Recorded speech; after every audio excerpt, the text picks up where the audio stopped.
Hello everyone. Welcome to Mr. Scary Stories channel, and I am here to help you today.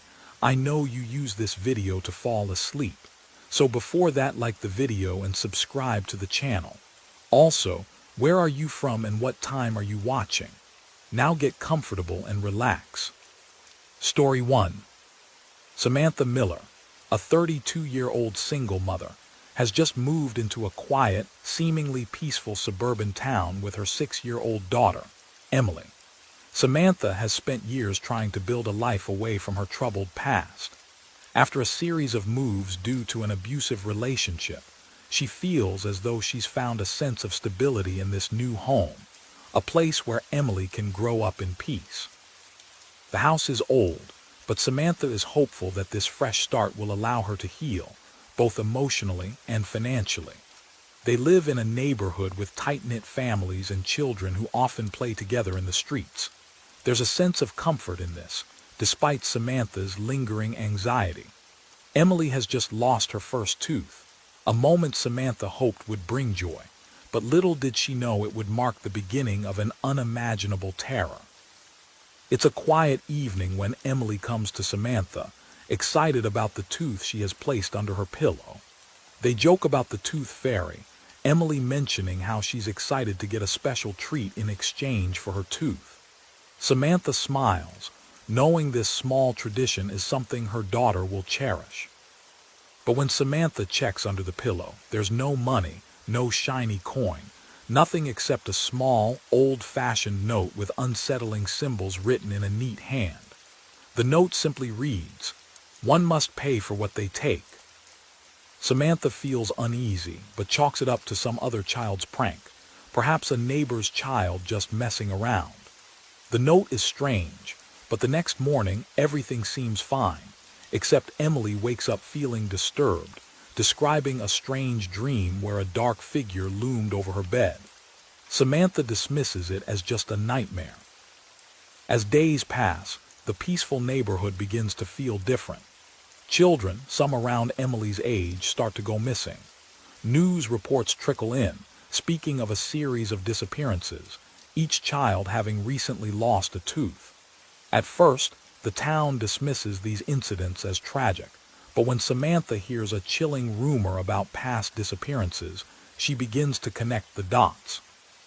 The rumors speak of a curse tied to an old legend, the Revenant of the Teeth, a creature that punishes children who fail to respect the old traditions of the Tooth Fairy. Samantha's unease grows, especially when Emily starts behaving strangely. Emily becomes withdrawn, constantly looking over her shoulder, and her sleep is plagued with night terrors. She talks in her sleep about a dark figure, one she says visits her at night. Samantha can no longer ignore the feeling of dread creeping over her. Desperate to make sense of the strange occurrences, she begins investigating the history of the town. Her search leads her to the local library, where she discovers old records and documents. An ancient journal tells the story of a vengeful spirit tied to children's lost teeth, a spirit born from the traditions that were once celebrated by the town's founders. The journal speaks of a time when children were told that the Tooth Fairy was a protector, but over time, the story twisted into something darker. The more children lost their teeth without following the proper rituals, the stronger the revenant grew. It was a spirit that punished disrespect, and those who ignored the traditions were never seen again. Samantha begins to worry that her daughter might be the next target. She finds an eerie, childlike drawing in the journal, a drawing that looks disturbingly like her own daughter, Emily, with hollow, black eyes. The atmosphere becomes suffocating, thick with paranoia. Samantha's home begins to feel like a prison. Doors creak open at night and shadows stretch unnaturally across the walls. Strange noises echo in the dark. Emily's nightmares grow more violent, and one night, Samantha wakes up to hear her daughter speaking in a language she doesn't recognize, her voice distorted and low, as if not her own. Emily's eyes are wide open, but they look vacant, almost like she's not herself. Samantha tries to console her, but the horror deepens when Emily reveals a message she says the dark figure whispered to her. I'm coming for what's mine. As Emily speaks, Samantha notices something chilling. Emily's teeth, already missing a few, are slowly regrowing, but they are different now, jagged and discolored, as if the body is trying to replace what was taken. Emily's once playful and innocent nature is replaced by a deep fear, and Samantha begins to wonder if the entity has already started to claim her daughter.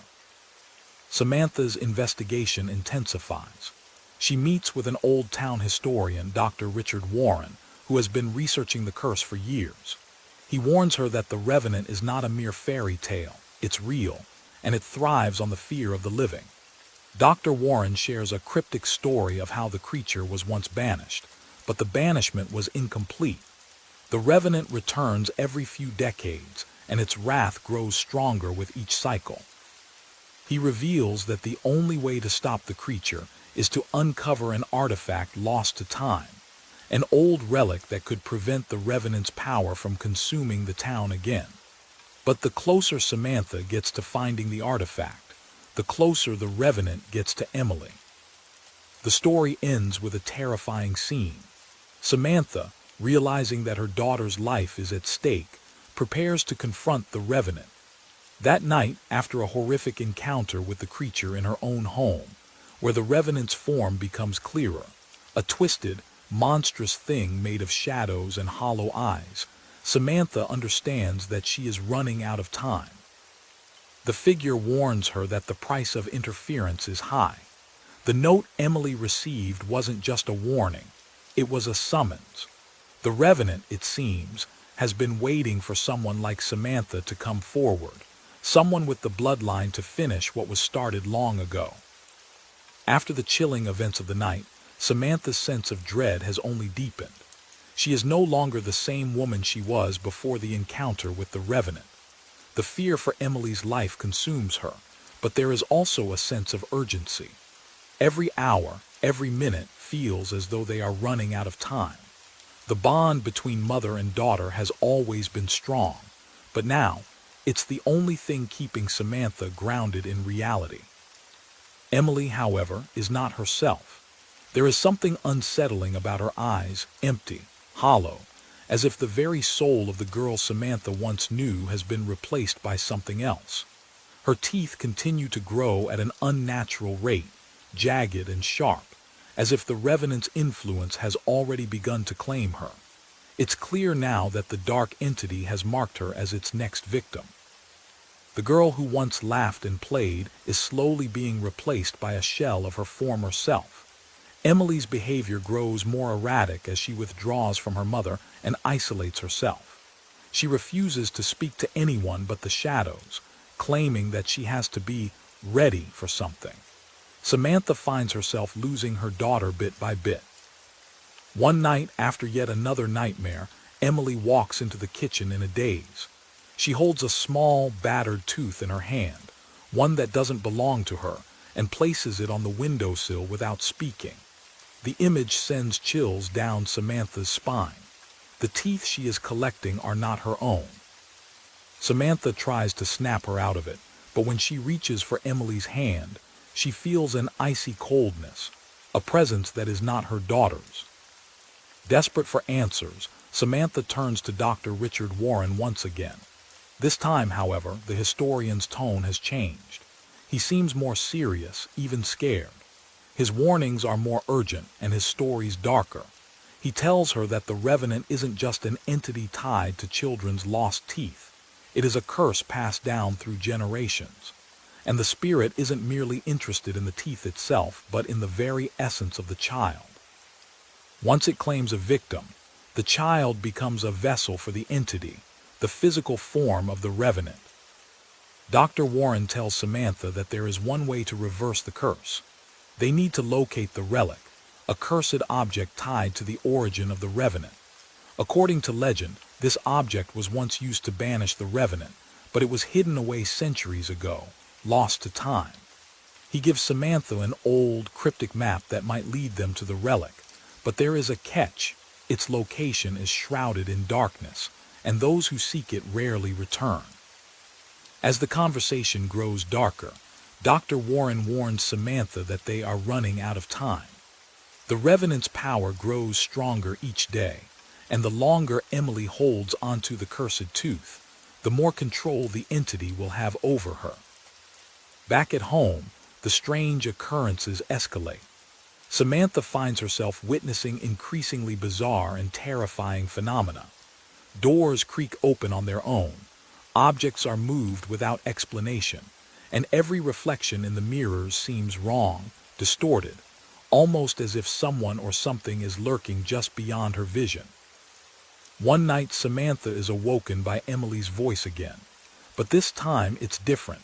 It's not her daughter speaking. The voice is low, raspy, almost mocking. It echoes through the house, sending chills down Samantha's spine. "You can't save her, Samantha. She's already mine." Samantha's heart races. She runs to Emily's room where her daughter lies in bed, her eyes wide open. But they are not the same eyes. They are filled with an unnatural darkness, and when Emily speaks again, it's clear that the entity is fully taking hold. Emily, now controlled by the Revenant. "She belongs to me now. I will claim her soul. I will take her teeth, one by one." Samantha's blood runs cold as the realization hits her. The Revenant has already begun to take over Emily completely. The transformation is near complete.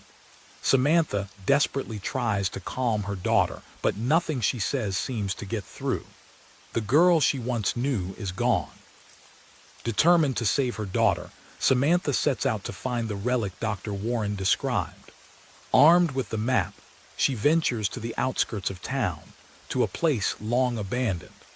The old woods where the relic is rumored to be hidden are dark and suffocating, full of twisted trees and shadows that seem to move on their own. As Samantha walks deeper into the woods, she begins to feel the presence of the Revenant following her, its cold fingers brushing against her skin. Whispers float on the wind, beckoning her deeper into the forest. Her mind starts to unravel with each step. The path becomes harder to navigate, and the air grows heavier, filled with a sense of dread. Samantha stumbles across an old stone structure buried deep in the forest. The air is thick with the scent of decay, and something about the structure feels wrong, alive almost. She hesitates but pushes forward, following the map until she finds a hidden compartment beneath the stone. Inside, there's an object, an ancient amulet covered in dark symbols. Samantha instinctively reaches out for it, and as soon as her fingers brush the amulet, she feels a surge of energy. At that moment, she knows the Revenant is aware of her presence. She's found the relic, but she's also awakened the spirit. The forest grows silent, and the ground beneath her feet trembles as if the earth itself is responding to her actions.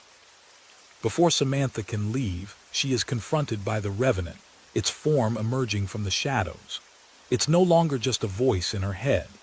The creature's twisted, grotesque form appears, its hollow eyes and sharp, jagged teeth reflected in the amulet's glow. It towers over her, a force of darkness that has come to claim her and her daughter. The Revenant speaks one last time, its voice deep and terrifying. "It's too late for her, Samantha. She's mine. And now so are you." Suddenly, the world around Samantha collapses into darkness. The Revenant's grip tightens, and she feels the icy fingers of death creeping up her spine. Samantha's hands tremble as she holds the relic tightly in her grasp, the amulet's power thrumming with dark energy. She feels the Revenant's presence more strongly than ever, like an oppressive force pressing against her chest, suffocating her. The creature's mocking voice rings in her ears, as if it's whispering from every corner of the forest. "You cannot escape me, Samantha. You cannot save her. She will become one with me as you will." The Revenant's words echo in her mind as she stumbles through the forest, clutching the amulet. Her breathing quickens, panic surging within her as the weight of the situation presses down. The ancient relic in her hand pulses with malevolent energy, and she knows that the only way to stop this evil is to destroy the relic and the Revenant before it consumes them both. But the closer she gets to the town, the more desperate she becomes. The amulet pulls her in the opposite direction, as if it has its own will, attempting to take her back to the place where the Revenant's curse began. Back at home, Emily is no longer the innocent child Samantha once knew. Her transformation accelerates by the day. She speaks less, her face becoming gaunter and more twisted as the Revenant takes more control. Samantha's heart aches as she watches her daughter, whose eyes are now completely devoid of warmth, staring at her mother with a cold, calculating look. Emily's once bright, lively demeanor has given way to a dark and soulless presence. She spends hours in her room, sitting in front of the mirror, staring at her reflection in silence. Sometimes, Samantha hears soft whispers, almost as though Emily is speaking to someone invisible, though when she approaches, the room is empty. One night, Samantha finds a message scrawled across Emily's bedroom mirror in what appears to be blood, her own blood, saying, "She is mine now. I will take her teeth. You cannot stop me." Samantha's fear escalates, and she knows the Revenant is slowly erasing Emily's essence. Her daughter is no longer just a victim. She has become the vessel for the entity. Samantha must act now before the transformation is complete. Samantha finally returns to the house, her heart pounding in her chest. She has the amulet, but she knows it won't be enough to stop the Revenant alone. The entity's hold on Emily is so strong that it seems like the girl is beyond saving. Samantha steels herself, knowing that she has to fight this dark force head-on to save her daughter. As she enters the house, the air feels thick with malevolence. The house is dark, the once familiar rooms now eerily quiet. The temperature drops dramatically, and Samantha feels the oppressive weight of the Revenant's presence as soon as she steps through the door. The whispers in the air grow louder and shadows shift in the corners of the room, making her skin crawl. Samantha heads straight for Emily's room, where her daughter sits, staring into the mirror with that cold, empty expression. Emily doesn't even look up as Samantha enters the room, her body rigid and unmoving. In that moment, Samantha knows the fight is no longer just physical, it is spiritual. She has to battle the Revenant inside her daughter's body and soul. Suddenly, the mirror crackles and the Revenant's face appears, distorting the reflection of Emily. Its ghastly grin curls across the mirror as it speaks in a voice that sounds like 1,000 tortured souls. "She is mine, Samantha. She always was. The curse has always been part of your bloodline. You cannot undo what has been set in motion." Samantha's eyes widen in horror as the Revenant reveals the truth. The curse that has plagued Emily is not a random act of malevolence. It's a generational curse, one that has been passed down in their family for centuries. The Revenant has been waiting for the perfect host, someone from Samantha's bloodline, and now it has Emily. This revelation shakes Samantha to her core. Not only is her daughter under the Revenant's influence, but the dark force had been preparing for this moment for a long time. The creature isn't just an outside force. It's tied to her very family's history, something Samantha never imagined. With this new knowledge, Samantha realizes that she must destroy the Revenant at its core, within Emily's soul. The only way to do this is to break the curse, but to do so, she must confront the entity within her daughter's mind. With the amulet in hand, she recites an ancient incantation she found in Dr. Warren's notes. The words feel foreign on her tongue, but they resonate deep inside her, as though the relic is guiding her. The moment the incantation leaves her lips, the room is filled with an ear-splitting scream.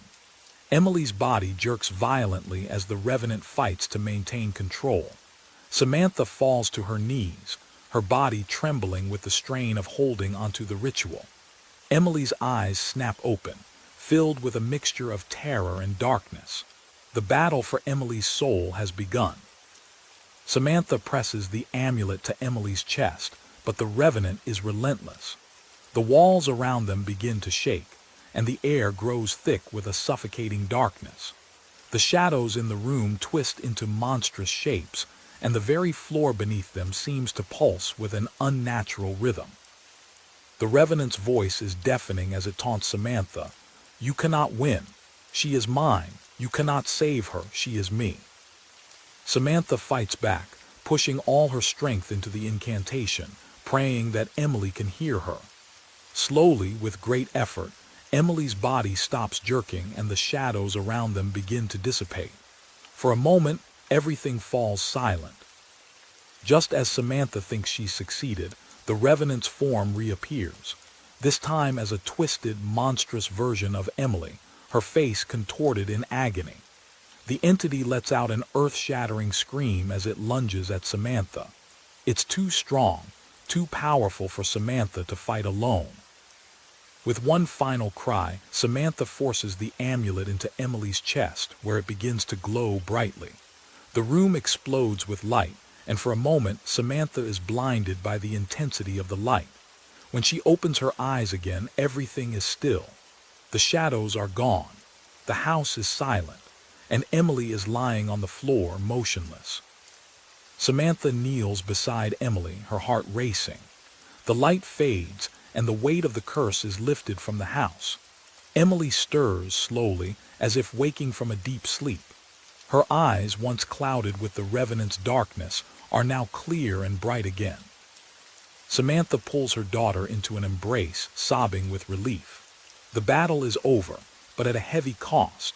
They may have won, but the scars of the experience will remain with them forever. Samantha knows that she and Emily will never truly be free from the trauma, but they have reclaimed their lives. They've survived the horrors of the Revenant's curse, and now they must heal together. As they leave the house, Samantha casts one last glance at the place where the curse had held them captive. There is no sign of the Revenant anymore, but deep in her heart, she knows it's not truly gone. It may return one day, but this time she will be ready. The dawn after the final confrontation breaks cold and still. Samantha stands at the threshold of the house, feeling the weight of the night's events crash down upon her. Emily has been freed, but it feels as though the storm inside her has not fully subsided. Though the Revenant's presence is no longer overt, the house itself feels altered, scarred by the events that unfolded within it. Emily hasn't spoken much since the confrontation. Her eyes are distant, haunted by memories of the horrors she's experienced. Samantha tries to comfort her, but Emily seems lost in her own mind. The daughter she had saved still feels far away, like an emotional gulf lies between them. Samantha wonders whether Emily will ever be the same. The trauma of what she's endured may have scarred her deeper than the wounds that are visible to the eye. The realization settles uneasily in Samantha's chest. Can they really move on from this? Can they heal? Days pass in an uneasy quiet. Emily spends time drawing, though the pictures are haunting, dark, twisted sketches of creatures and shadowy figures. They are reminders of the things she saw, the things she experienced while possessed by the Revenant. Samantha tries to encourage her to speak, but Emily remains silent for most of the day, her mind caught in the grip of the nightmares that still haunt her. But there's a shift, one small but meaningful. One evening, as Samantha sits beside her daughter, Emily speaks for the first time since the battle. Her voice is soft, trembling, but it carries the raw weight of her pain. "Mom, I saw it. I saw the Revenant in my dreams. It keeps coming back." Samantha's heart clenches, but she doesn't want to let fear show. She takes her daughter's hand gently, her own resolve firm. "It's gone, sweetie. The Revenant is gone. It can't hurt you anymore." Emily looks up at her, her eyes wide and her voice cracks. "What if it comes back?" Samantha doesn't have an answer for that. She doesn't know if the Revenant is truly gone. She doesn't know if Emily's mind is free from its hold.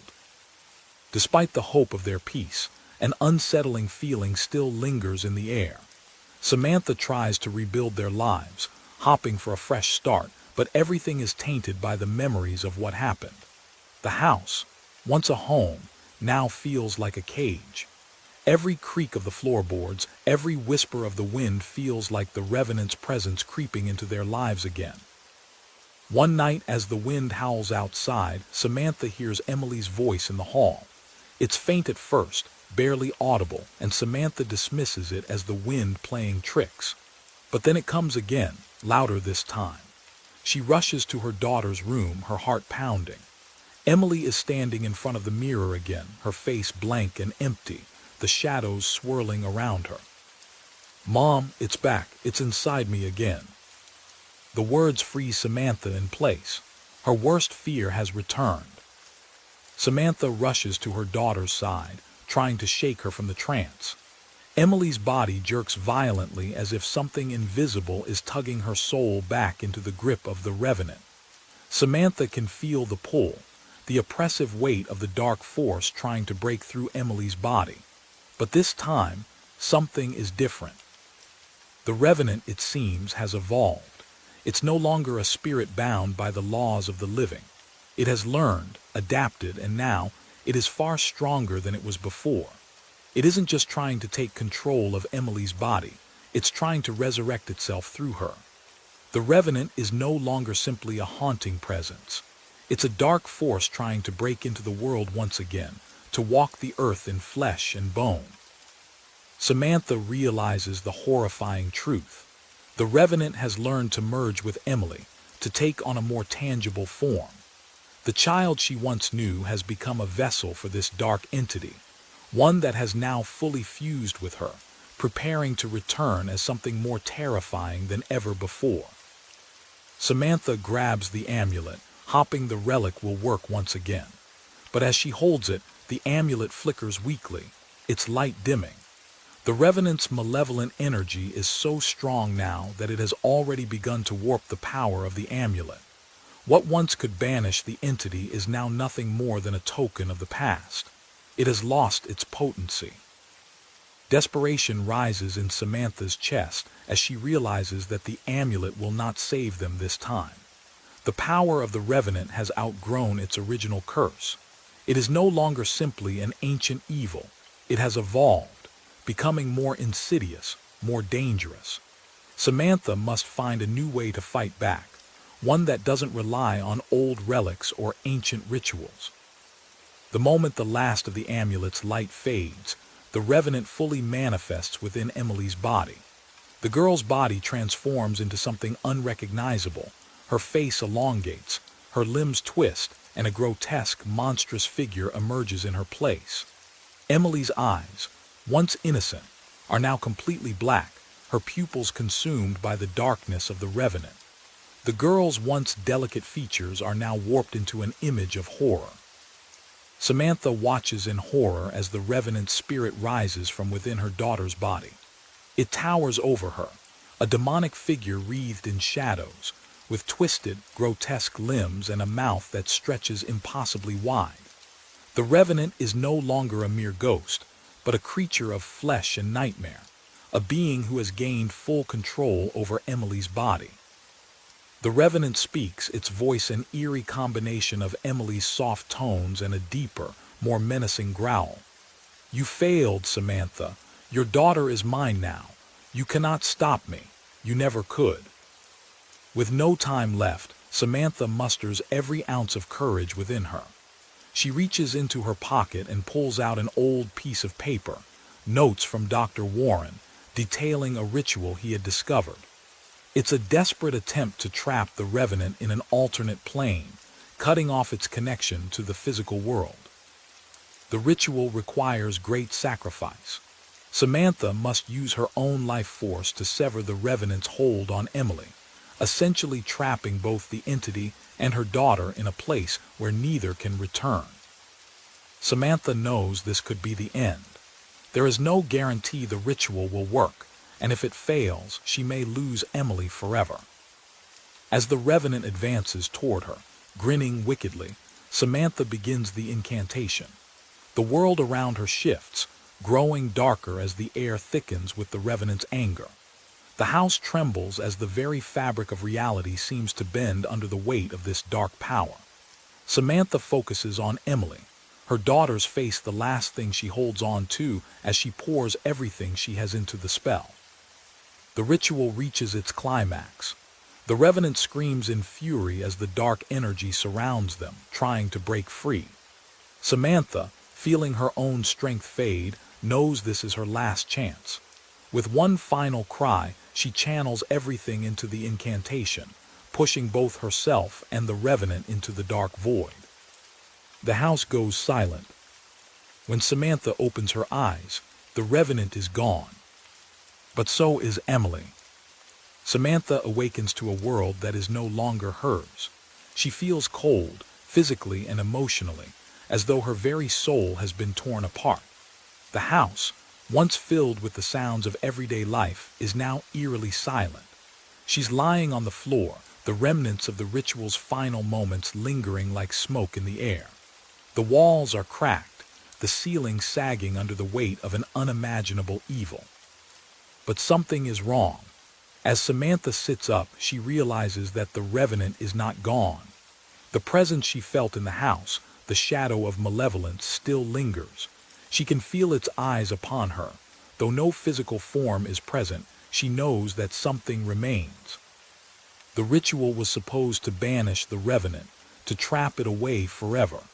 But the price of the sacrifice was higher than she could have ever imagined. The world around her seems distorted. Her eyes blur as she tries to focus on her surroundings, and she feels an overwhelming sense of disorientation. It's as if the ritual has fractured her reality, leaving her stuck between worlds. The air feels thick, oppressive, almost suffocating.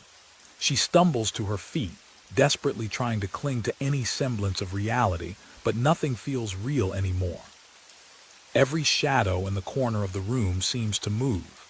Every creak of the floorboards echoes in her mind, taunting her with the idea that the revenant is still there, hidden in plain sight.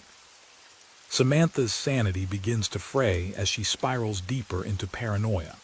She starts hearing whispers, low and guttural, that seem to come from all directions. Her once peaceful home now feels like a prison, suffocating her as she tries to piece together what went wrong.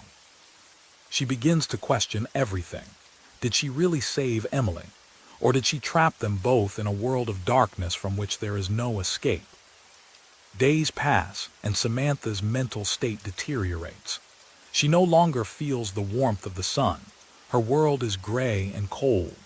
She avoids mirrors, afraid of what she might see, afraid that the revenant's influence has twisted her reflection into something unrecognizable. But then one night, Samantha receives a sign, a fleeting image in the mirror as she gazes at her own face. Her reflection is distorted, but there's something else. She sees Emily's face, faint and fleeting, behind her own. Samantha is struck by the realization.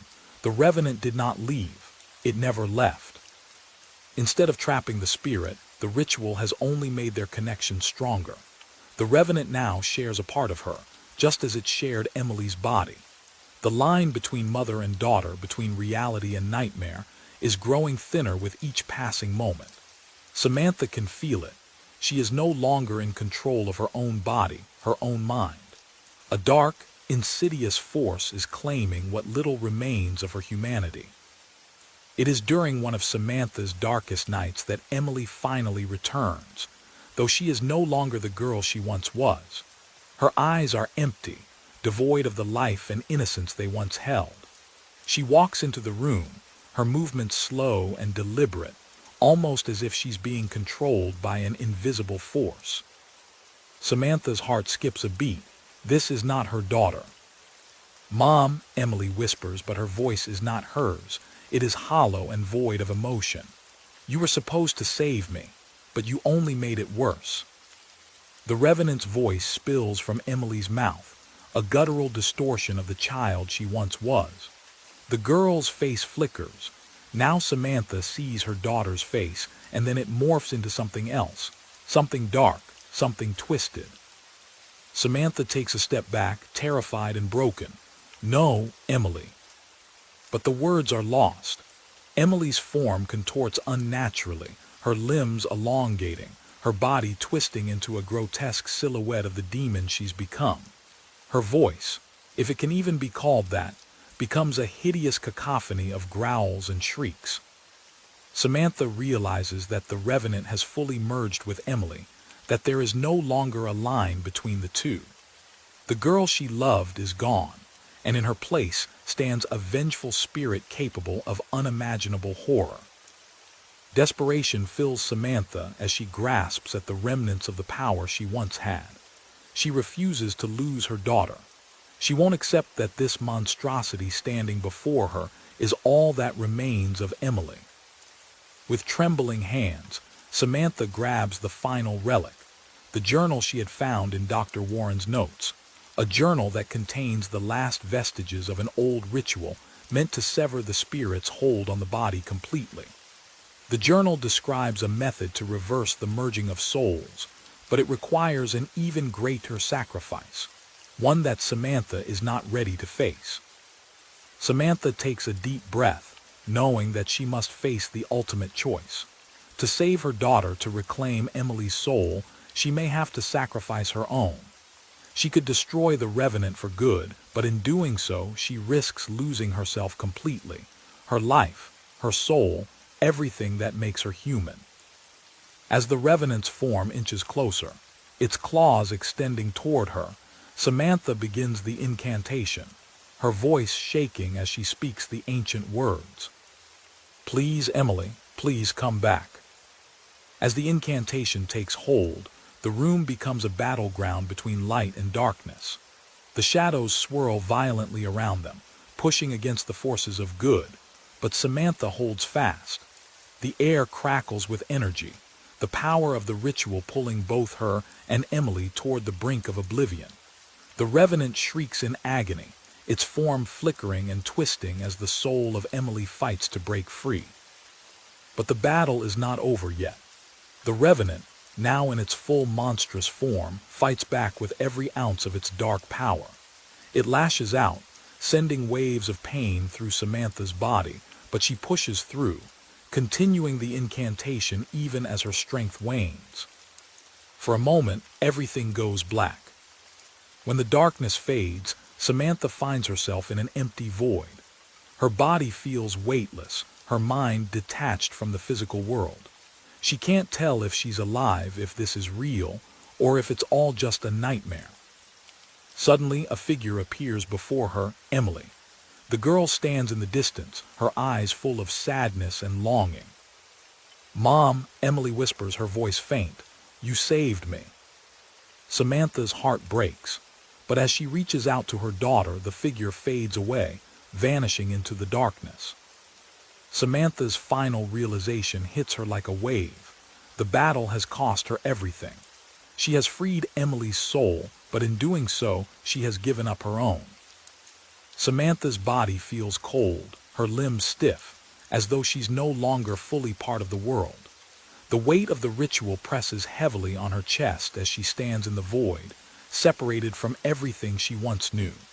The image of Emily, her beloved daughter, lingers in the darkness, a mere specter, fading away like a dying flame. Samantha knows that her love for Emily allowed her to perform the ritual, but in doing so, she gave up her chance at redemption. The revenant, though defeated, has left an indelible mark on her soul, something she cannot escape. The darkness has seeped into her very being. As she moves through the empty, twisted remnants of her house, the world feels like a ghostly echo. The house that once represented safety and love is now a hollow shell, a broken vessel haunted by the souls of the lost. The shadows follow her every step, reminding her that her connection to the revenant will never be truly severed. Days pass, though time no longer has meaning for Samantha. Every corner she turns, she sees flashes of Emily's face, sometimes sweet and innocent, other times contorted with the horrors of what she became. Samantha clutches the journal in her hands, the last remaining link to the ritual that changed everything. Despite the apparent defeat of the revenant, it still feels as though something is watching her. The cold, oppressive presence never truly leaves, lurking just beyond the edges of her perception. It waits for her to slip, to lose control, to fall prey to its insidious influence once again. Samantha tries to convince herself that Emily is gone, that the spirit she saved is truly free, but she cannot ignore the nagging feeling that something vital has been lost. In the quiet of her home, when the night falls silent, she hears it again, the whispers of the revenant, low and insistent. No peace, no escape. The voice, a distortion of Emily's, echoes in her mind. Then one fateful night it happens. Samantha is awoken from a deep, unnatural sleep by the sound of her name being called, a soft, desperate whisper. She bolts upright in bed, sweat pouring down her face, her heart racing. "Mom!" Her breath catches in her throat as she hears it again. There in the corner of the room, a shadowy figure looms, its shape obscured by the darkness. Emily's face, both familiar and alien, appears in the dim light, her eyes now hollow, devoid of the warmth they once held. Samantha feels a chill run through her bones, but she reaches out, desperate to save her daughter, to believe that this is still Emily. "Please don't be afraid," Samantha whispers, her voice trembling. But the figure simply stares back, unblinking. And then, slowly, the face contorts into a twisted, grotesque smile, no longer resembling the daughter Samantha once knew. "No peace."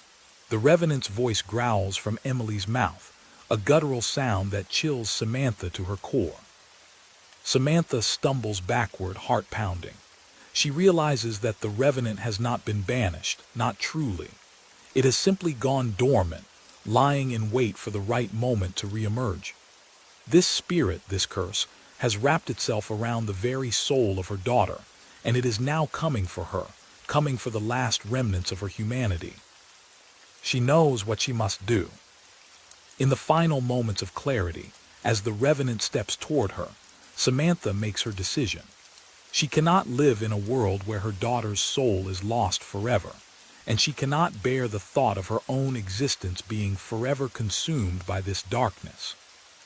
With trembling hands, she retrieves the journal one last time. The ritual within the pages is complex, demanding one last sacrifice, her life, her soul, and the memory of Emily. It is a ritual of release, of both Emily and herself.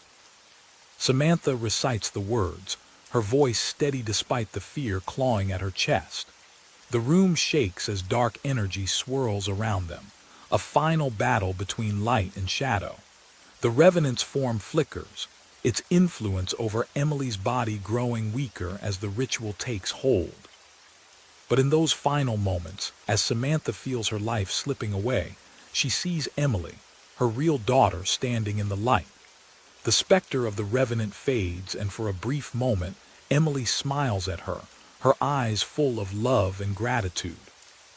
"I'm sorry, Mom," Emily whispers, her voice soft, genuine.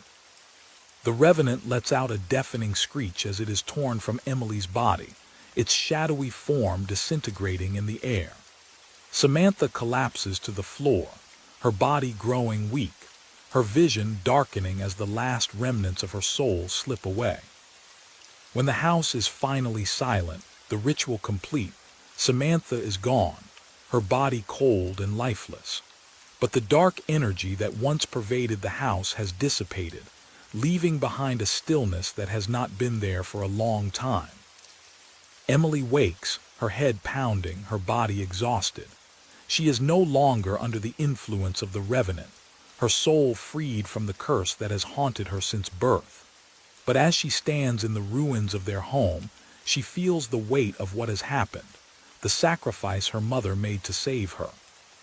She finds her mother's body, the traces of the ritual still lingering in the air. Emily kneels beside her, her heart aching with the realization of what Samantha has given up. She whispers through her tears, "Thank you, Mom. I love you." And though Samantha is gone, her love endures, woven into the very fabric of the world, carried by the daughter she saved. Story 2. I woke up to silence. Not the peaceful kind. the kind that buzzes just under your skin, like static waiting to become a scream. It was 3:07. The digital clock on the nightstand flickered for a moment before returning to red, blinking numbers. I could hear the rain ticking against the window like a nervous hand drumming a tabletop. "Noah," I whispered into the dark, automatically reaching across the bed, empty as always since Sarah died. I hated how my voice cracked when I said his name. The house was too big now, too full of echoes, and lately too full of things I couldn't explain. I pushed myself up from the sweat-damp sheets and listened. Then I heard it. A soft creak of floorboards in the hallway, slow, measured steps, not rushed, not playful, just moving. Noah sleepwalks sometimes, has since Sarah's accident. His therapist calls it unprocessed grief manifesting in unconscious rituals, whatever that means. I stepped out into the hallway. There he was, standing at the far end, back to me, facing the wall, still as a statue. His little hands hung limply at his sides. "Noah," I said again, louder this time. He didn't move. I walked toward him, but halfway there I heard something strange, a whisper. Not from Noah, from behind me, just for a second. When I turned around, there was no one. Morning came like a punishment. I found Noah sitting at the kitchen table, eating cereal like nothing had happened. "You were up last night," I said carefully. "Do you remember?" He shook his head. Was I dreaming again? "Kind of. You were in the hallway." Noah didn't look at me. He kept eating. Then he stopped and said something that made my stomach turn. Someone was whispering to me. My throat tightened. Who? He shrugged, spoon frozen midair. The man with the black face. Later that day, I was in Noah's room, folding his clothes when I noticed something odd behind the curtain. He had drawn on the wall a circle of jagged lines, filled with chaotic scribbles and sharp symbols I didn't recognize. I'd never seen him draw like that. In the center, a black figure with stretched limbs and no face, just a hole where a mouth should be. Written underneath in shaky handwriting. He says Mommy is still here. I had stopped taking the pills 2 months ago. I thought I could handle it. For Noah, I needed to be strong, but that drawing, the whisper, the face I swore I saw in the hallway mirror yesterday. Maybe I was slipping again. Dr. Helena Moore said I should come in for a follow-up. I lied and told her everything was fine. But that night as I brushed my teeth, I glanced at the mirror and saw something. Behind me, brief, a flicker, a shadow shaped like a person, tall, wrong, hungry looking. When I turned around, no one was there. Only Noah's soft voice from the hallway. He's watching you now, Daddy. That night I tried recording Noah's room with the baby monitor. He was asleep, calm. I played the recording back the next morning while he ate breakfast. For the first 10 minutes, silence. Then at exactly 3:07 a.m., a burst of white noise. And a voice. Not Noah's. Not mine. Something deep, metallic, whispering like a machine trying to breathe. It said only one thing. Let me in. I didn't sleep. At 2:45 a.m., I was already sitting on the floor outside Noah's room, back against the wall, flashlight in one hand, the baby monitor in the other. The digital screen flickered, blanketed in static, but occasionally shapes flickered through the noise. Then I heard him whisper again. Noah, I peeked into his room. His bed was empty. I turned my flashlight on. He was crouched in the corner, drawing on the wall, over and over in black crayon, a symbol like a jagged spiral with broken teeth. His eyes weren't open. His mouth moved soundlessly. I reached for him. He turned to me suddenly, his eyes wide, pupils stretched thin like slits, and hissed. Actually hissed. I stumbled back. Noah, it's Daddy. He blinked, And just like that, he was back. "Daddy," he said, "why are you scared?" The next day, I buried our cat. Ranger had been with us since before Noah was born. I found him twisted on the floor near the basement door. His body looked like it had been broken from the inside out. Noah didn't cry. He stood at the edge of the hole I dug in the backyard and said, Ranger didn't listen when he told him to go away. "Who, Noah?" I asked, kneeling beside him. He didn't answer. But later that night, he placed a dead mouse on my pillow, wrapped in cloth, marked with the same jagged spiral. It was Dr. Moore who suggested I speak with someone spiritual. I laughed at first, but something in her eyes told me she wasn't joking. She didn't say it directly, but I could tell she was beginning to see what I was seeing, or feared I'd pull her in too. So I found a number scribbled inside one of Sarah's old prayer books. A name, Father Gabriel Hayes. He arrived at our doorstep 3 days later, weather-beaten, wearing an old coat and carrying a wooden case. "You called about your boy?" he asked. His eyes were tired but sharp. I didn't mention Noah. "You didn't need to." Father Gabriel sat across from me, while Noah played quietly in the living room. "He's not possessed," he said almost instantly. My heart sank. "He's invited something." He opened his case and laid out old pages, ancient diagrams, sigils, photographs. "The demon's name is Moloch. It attaches itself to grief. It speaks to children first. They're easy to open, like unlocked doors." I looked at Noah. He was humming a song I'd never taught him. Gabriel leaned closer. "Do you hear it yet, Ethan?" I nodded slowly. "I do." That night the pipes burst in the upstairs hallway. Water everywhere. The hallway floor sagged beneath my feet. Noah's door slammed shut by itself. I tried to open it, locked. He was screaming on the other side, then laughing. I finally broke the door down and found the floor bone dry. Noah was in bed, sleeping, smiling. In the center of the room, a single word was etched into the floorboards with something sharp. "Mind." I showed Father Gabriel the drawings, the symbols, the voice recording. He barely blinked. "I've seen this before. Once, it ended badly." "Worse than this?" I asked. He looked away. "We'll need to prepare. I'll have to call someone. A bishop won't help. Rome won't touch this. But there's a ritual, old, unofficial." "What does it involve?" "Blood," he said, "and faith." "Do I have either?" He looked me dead in the eye. "You will." I woke up to humming a lullaby. Sarah's lullaby. The one she sang to Noah every night before the crash. I followed the sound into the living room where a shadow stood in the corner. The shape of a woman, long dark hair, familiar posture.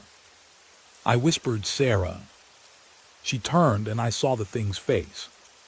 Not hers, a twisted mimic, like someone remembered what she looked like and got it just a little wrong. The smile too wide. The skin too smooth. The eyes completely black. It whispered, "We're still a family." Father Gabriel tried to leave that morning. He didn't make it down the driveway. The engine sputtered, choked, then burst into flames. He barely jumped out before it exploded. We called no one.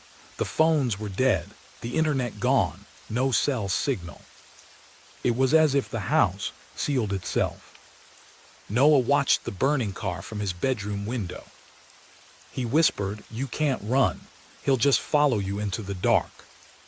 Strange sounds began in the walls, at first scratching, then growling, then breathing. We broke open a panel near the basement. What we found behind it was worse than rats. Hundreds of torn-up drawings, all with the same figure, the man with no face, but this time drawn by different hands, some childlike, others not. Gabriel said, "Other families lived here before you, didn't they?" I nodded slowly. They didn't make it. Noah started bleeding from his nose, then from his gums. His skin bruised without injury. When we tried to wash him, his reflection in the mirror didn't match his movements. At one point, the reflection turned to me and smiled, even though Noah was. Gabriel gasped. It's no longer outside of him. We set up the exorcism in the attic, candles, salt lines, Latin prayers printed on yellowed pages. Noah sat calmly in the center, eyes closed. But when Gabriel began the rite, the house screamed. I don't mean the wind, I mean the walls screamed. Plaster cracked, lights shattered, blood began dripping from the ceiling. Noah opened his mouth, wider than humanly possible, and let out a sound I will never forget. A voice inside his voice said, "You're too late," he said yes. Gabriel was thrown across the room, an invisible force. He hit the beam so hard I heard his ribs crack. Noah, or what had taken him, stood up, floating. I stepped forward, trembling. "Stop," I shouted. The demon looked through Noah's eyes and smiled. "You can have her back," it said. "You only need to die." I carried Gabriel to the kitchen table. His breathing was shallow, his chest deformed.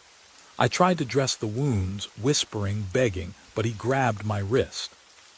"Don't waste time on me," he wheezed. "You have one job now, kill it or die trying." His rosary fell from his shaking hand. It burned against my palm. I nodded. But when I looked up, he was already gone. His final breath escaped like steam, and the house grew colder. I found Noah in the basement, sitting in a circle of ash, smiling. "Daddy," he said, "it's okay, I don't hurt anymore." His voice wasn't his, but his eyes, they were begging, pleading, a small flicker of my son still trapped inside. "I'm still here," he whispered, "but I want to go. He won't let me go unless you say yes." "Say yes to what?" "To joining us." That's when I saw it. Sarah, or something, wearing her skin, behind Noah, hands on his shoulders, smiling lovingly. "This family belongs to me now," she said. I lit the matches. I spilled the gasoline. The entire house stank of death, decay, and rage. I pinned Noah to the basement floor as he screamed, flailed, roared with voices no child should have. His skin blistered.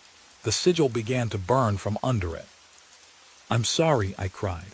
"I'm so sorry, Noah, I love you." He looked at me with his real eyes again. "I know, Daddy."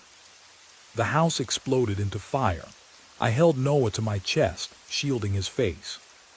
We sat in the flames as the demon shrieked, piercing, unworldly. Walls collapsed. Screams became silence. The sigils peeled off the wood, burning like paper. Noah's voice faded in my arms. "Daddy, can I sleep now?" "Yes," I whispered, "it's over." Then the fire took us both. The Carter house burned for 7 hours. Firefighters found no trace of the bodies. Only a cracked rosary, and one final drawing, half-burnt, lying on the basement floor. A stick-figure family, father, mother, son. But the mother's face was missing, and beneath it scribbled in ash. He said yes. Officer Grace Langley arrived at the scene 3 days after the fire. The Carter home was nothing but ashes and a scorched foundation. What puzzled her most wasn't the fire. It was that no bodies were recovered. The house had burned at temperatures far lower than needed to cremate remains. Ethan and Noah were simply gone. But among the debris, one thing remained untouched, a rosary. Still warm, still glowing. The official report was ruled as a murder-suicide. Unstable single father, mentally disturbed child, tragic arson. But Grace couldn't shake what she saw. A charred wall still standing, bearing a crude drawing burned into it. 3 stick figures. The father, the son, and a black scribble between them. the word mommy scrawled in reverse. Meanwhile, miles away, a young boy named Eli began having nightmares.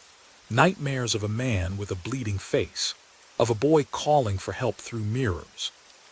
He drew the same 3 stick figures, again and again. One day, Grace visited his orphanage for a routine report. He walked right up to her, handed her a drawing and whispered, "He wants a new daddy." That night, Grace dreamed of fire. And in the reflection of her bedroom mirror, a shadow stood behind her.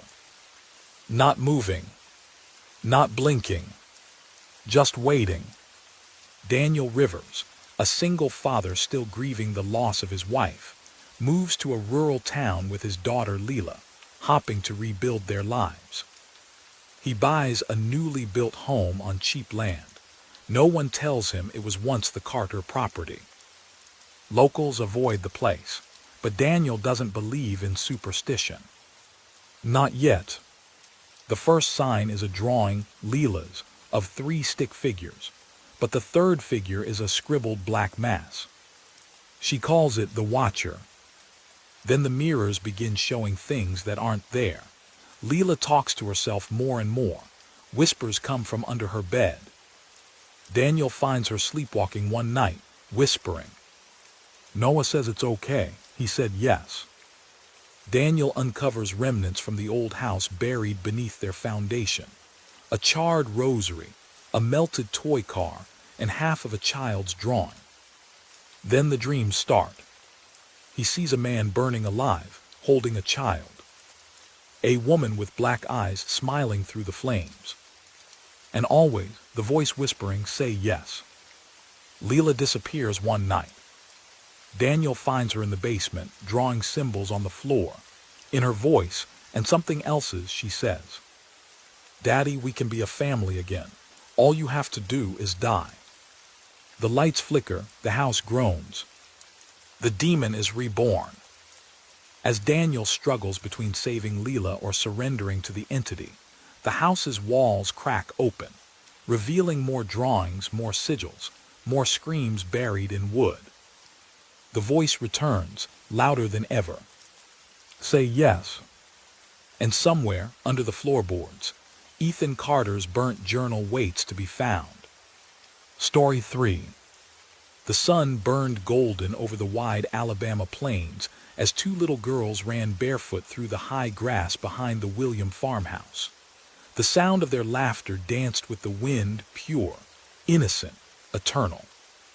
Rachel Walker, the more serious of the 2, stopped suddenly near the old oak tree, her pale hair whipped by the breeze.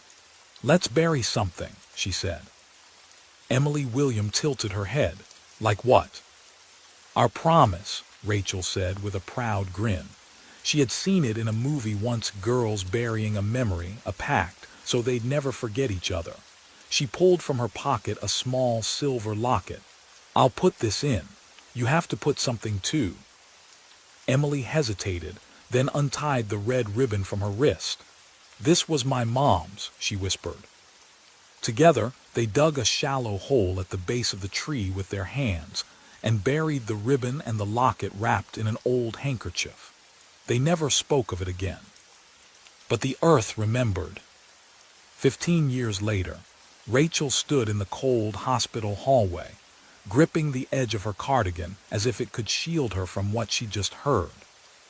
"We did everything we could," the doctor said, his voice flat with habit. "I'm sorry."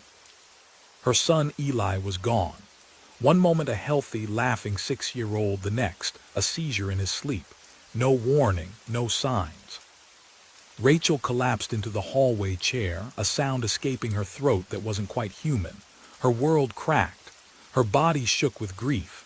But somewhere in that darkness, something else awoke, not sadness, but bitterness. Rage, jealousy. Emily William couldn't stop smiling. Her husband Daniel had just been promoted. Their home, nestled at the edge of the same sleepy town they grew up in, was nearly finished. And there was something else, something tiny, secret. She was pregnant. Emily hadn't told Rachel yet. Not because she didn't want to, but because Rachel had changed. Since Eli's death, she'd become distant, cold, eyes vacant, like staring through fog. Emily wanted to help her, but every time they spoke, Rachel seemed to drift further away. The last time they met for coffee, Rachel said something strange, something Emily couldn't forget. "Have you ever wondered," Rachel whispered, staring into her untouched drink, "why your life is perfect and mine is nothing?" Emily had laughed nervously. "Rachel, don't say that." But the way Rachel had looked at her dead-eyed, with a flicker of something old and burning beneath, had chilled her. The townsfolk spoke of Agatha Moore only in hushed tones. She lived deep in the pine woods, in a cabin twisted with vines, her windows always dark. Some said she'd been a midwife long ago.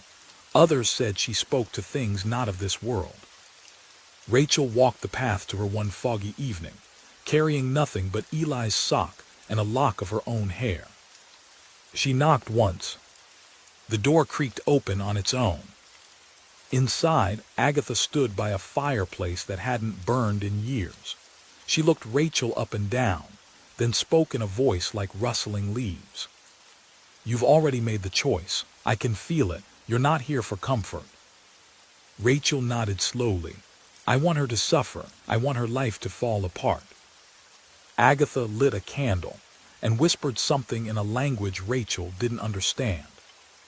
"Then there must be a price," Agatha said. "Everything comes at a cost." "I've paid mine," Rachel said, tears rolling down her cheek. "My son was the cost." Agatha didn't smile. She simply opened a jar of dried herbs and ash. "Then we'll call upon what lies between shadows." That night, as Rachel poured the ashes into the earth, buried the sock and ribbon, and repeated the old words under her breath, she didn't know what she'd summoned. But something heard her. Back at the William house, a clock stopped ticking at exactly 3:00 a.m. The lights flickered. Emily awoke with a scream, her stomach tight with cramps. In the hallway, Daniel swore he saw a shadow crawl across the ceiling. The wind outside moaned like a dying thing, and under the old oak tree, the earth stirred. Emily found it 2 days later while cleaning the backyard, a dirty, decayed strip of red fabric tangled in the grass. She picked it up, confused. Wasn't this her ribbon? She stared at it for a long time before tossing it in the trash. That night it appeared on her pillow, clean, tied in a perfect bow. Emily's dreams were not hers anymore. She saw herself standing in a forest, surrounded by whispering trees that bled sap like tears. In the middle stood a child barefoot, with his back turned. "Eli," she whispered. The boy didn't turn.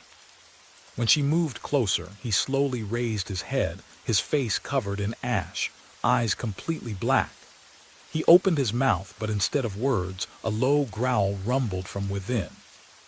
Emily screamed and woke up, drenched in sweat, her fingers clutching the red ribbon she swore she threw away. Daniel William was a rational man. He didn't believe in curses or spirits or childhood legends, but even he had begun to notice the strange happenings in the house.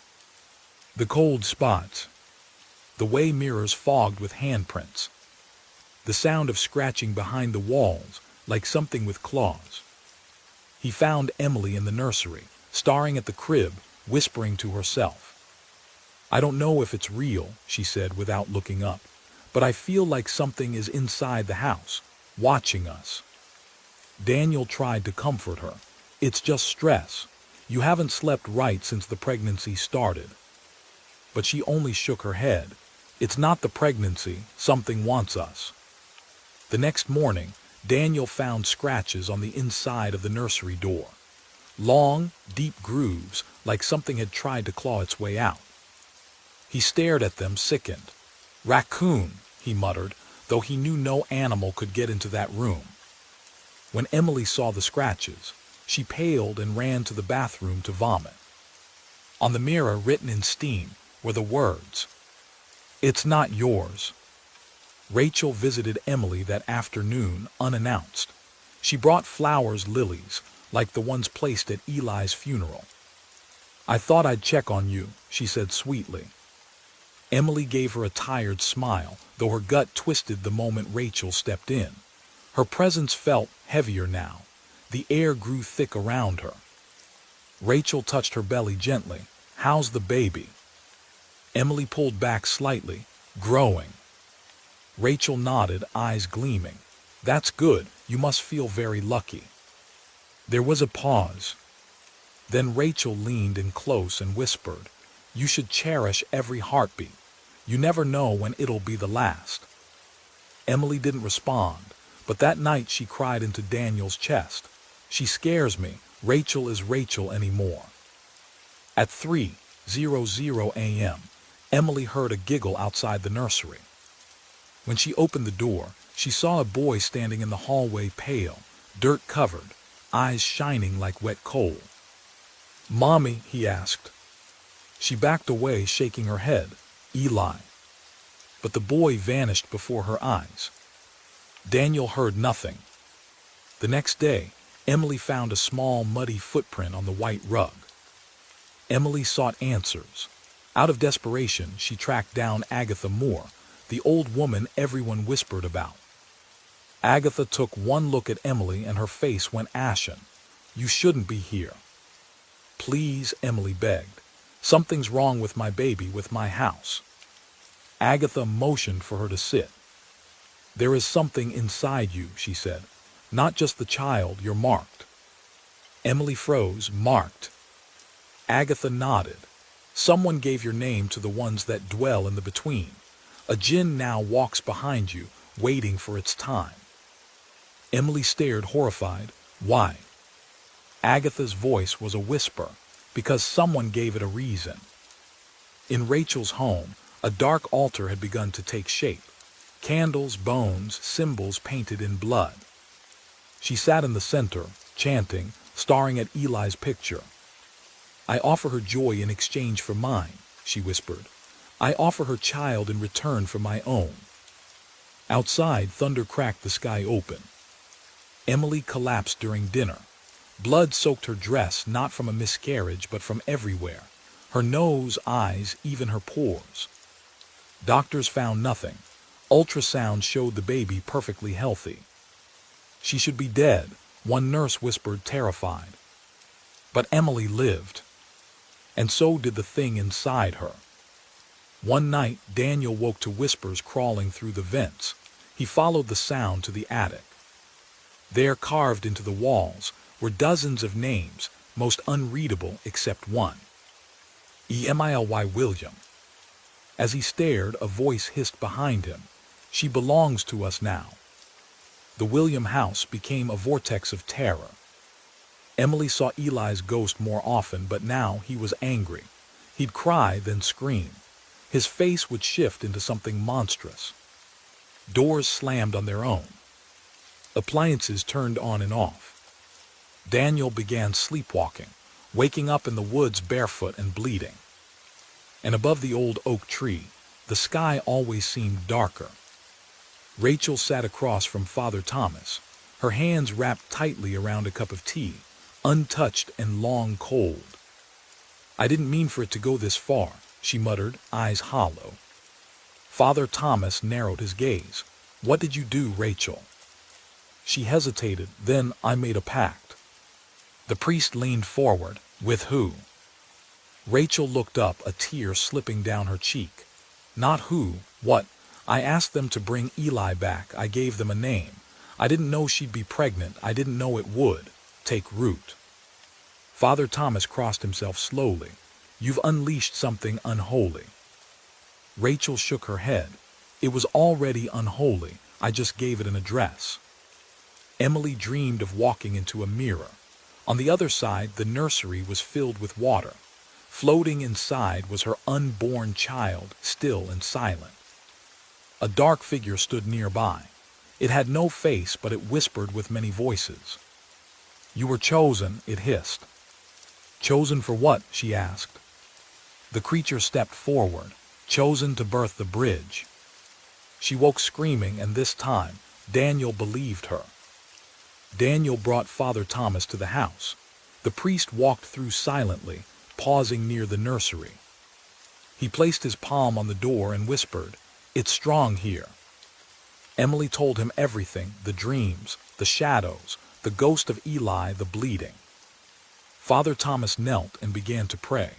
As he did, a framed photo of Eli fell from the wall and shattered. The pieces formed a symbol Emily had seen in her dreams, a crude spiral of thorns. Father Thomas stood, visibly shaken. "You must leave this house." "But I can't," Emily whispered. "It's inside me." Desperate for clarity, Emily convinced Father Thomas and Agatha Moore to help her perform a séance. They lit candles, formed a circle, and called out to Eli. The air grew cold. A deep moan echoed from the walls. Then Eli appeared, but not the sweet boy they remembered. His face was wrong, twisted, full of sorrow and rage. "Why did you let her take me?" he asked Emily. Tears streamed down her face. "I didn't know, I swear." Eli pointed at her stomach. "She promised them you." The candles exploded. The séance ended in screaming. Daniel searched Rachel's house when she was away. In a locked drawer, he found her journal. It described the pact in detail, the ritual, the offerings, the names. Emily was at the top. Further entries showed something worse. Rachel was preparing to make another offering. Another name, Daniel William. Daniel stormed to Rachel's house that night. "You tried to sacrifice my wife and child," he yelled. Rachel didn't deny it. "They weren't supposed to be hurt. I only wanted mine back." "You gave up your soul." She nodded, unblinking. "And I got my son. You have no idea what it's like to bury your child." Daniel pointed at her. "You brought back something else. That thing in our house isn't Eli. It never was." Rachel's lips curled into a small smile. "That's where you're wrong." Emily received a visit, not from a human, but from the entity itself. It took the form of her mother, long dead. "You don't have to suffer," it said. "Let us in fully. We will give you peace." She trembled. "What happens if I refuse?" It tilted its head. "Then the child dies slowly." Emily fell to her knees. "Please, don't hurt him." The entity smiled. "Then make the pact." Emily noticed a second birthmark forming on her belly, a mirror image of the first, spiraled like the symbol from the séance. Agatha came to examine her. She touched the mark and gasped. "This is no child inside you. It's a gate." Emily sobbed. "What do I do?" Agatha leaned in. "You don't give birth to it, you bury it." Daniel began planning their escape. "We leave tonight," he told Emily. "We'll go somewhere safe, far from here. We'll find someone to help." But when they tried to leave, the car wouldn't start. Their phones were dead, and every window in the house had turned black, like tar had been smeared across the glass. They were trapped. That night, Rachel entered the William home without knocking. She wore a red cloak, barefoot, and held a dagger made of bone. "You have something that doesn't belong to you," she hissed at Emily. Daniel tried to stop her, but something invisible hurled him across the room. Rachel raised the dagger toward Emily's belly. And then Eli's ghost appeared. His scream shattered every bulb in the house. Rachel collapsed, clutching her ears. Blood ran from her eyes. The entity returned to Rachel. "You failed," it whispered. "I gave you what you asked," she cried. "You gave us a shell. Now we take the source." Rachel was lifted into the air. She screamed once. Then silence.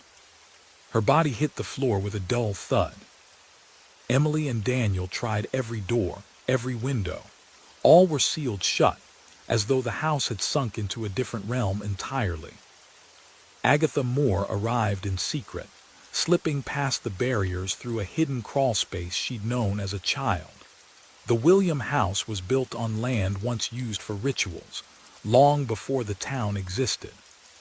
She brought holy salt, ash, and a thick leather book with no title. It's not about escape anymore, she told them. It's about containment. Emily sat with Rachel's journal once more, flipping to the back where pages had been torn and taped hastily. A drawing of the blood moon. Underneath it, one line was written repeatedly. When the red sky burns, the child becomes the door. Emily clutched her belly. The birthmarks were burning now, pulsing with their own rhythm. Agatha revealed a final, terrifying truth. There was another child once born under the same ritual. In 1901, the mother died screaming. The child was never seen, but they say the screams still echo inside this house. Emily's voice broke. And what happened to the child? Agatha's hands trembled. He became the gate, and the town paid the price. That's when they all heard it, a baby's cry echoing through the air vents, though Emily hadn't given birth. Eli's ghost returned again, but this time he spoke to Daniel alone. You should have left her. Daniel, Emily. Eli nodded. She's marked. She's the last piece. When the blood moon comes, they will take her and then all of you. Daniel gritted his teeth. Then tell me how to stop it. Eli shook his head. You can't stop it, but you can trap it. That night the sky outside turned red. Not the glow of dusk, but crimson like freshly spilled blood. Every electronic device sparked and died. Lights exploded. Water ran black. And Emily began screaming in labor. It was too early, but something inside her was ready. Emily fell into a fevered trance. Her eyes rolled back, whispering in a voice that wasn't hers.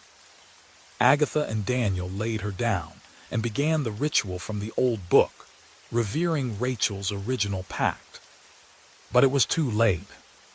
The creature inside her wasn't human. Emily screamed, and the birthmark split open like an eye blinking. Something crawled beneath her skin, pushing outward. Father Thomas returned, bloodied and injured but alive. He brought with him an ancient relic, a stone embedded with a blackened nail said to pierce demons. There's only one way to stop the birth, he said, gasping. A soul for a soul. Daniel looked at Emily.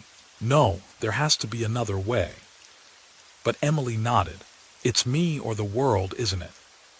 She placed her hand on her stomach. Let me say goodbye first.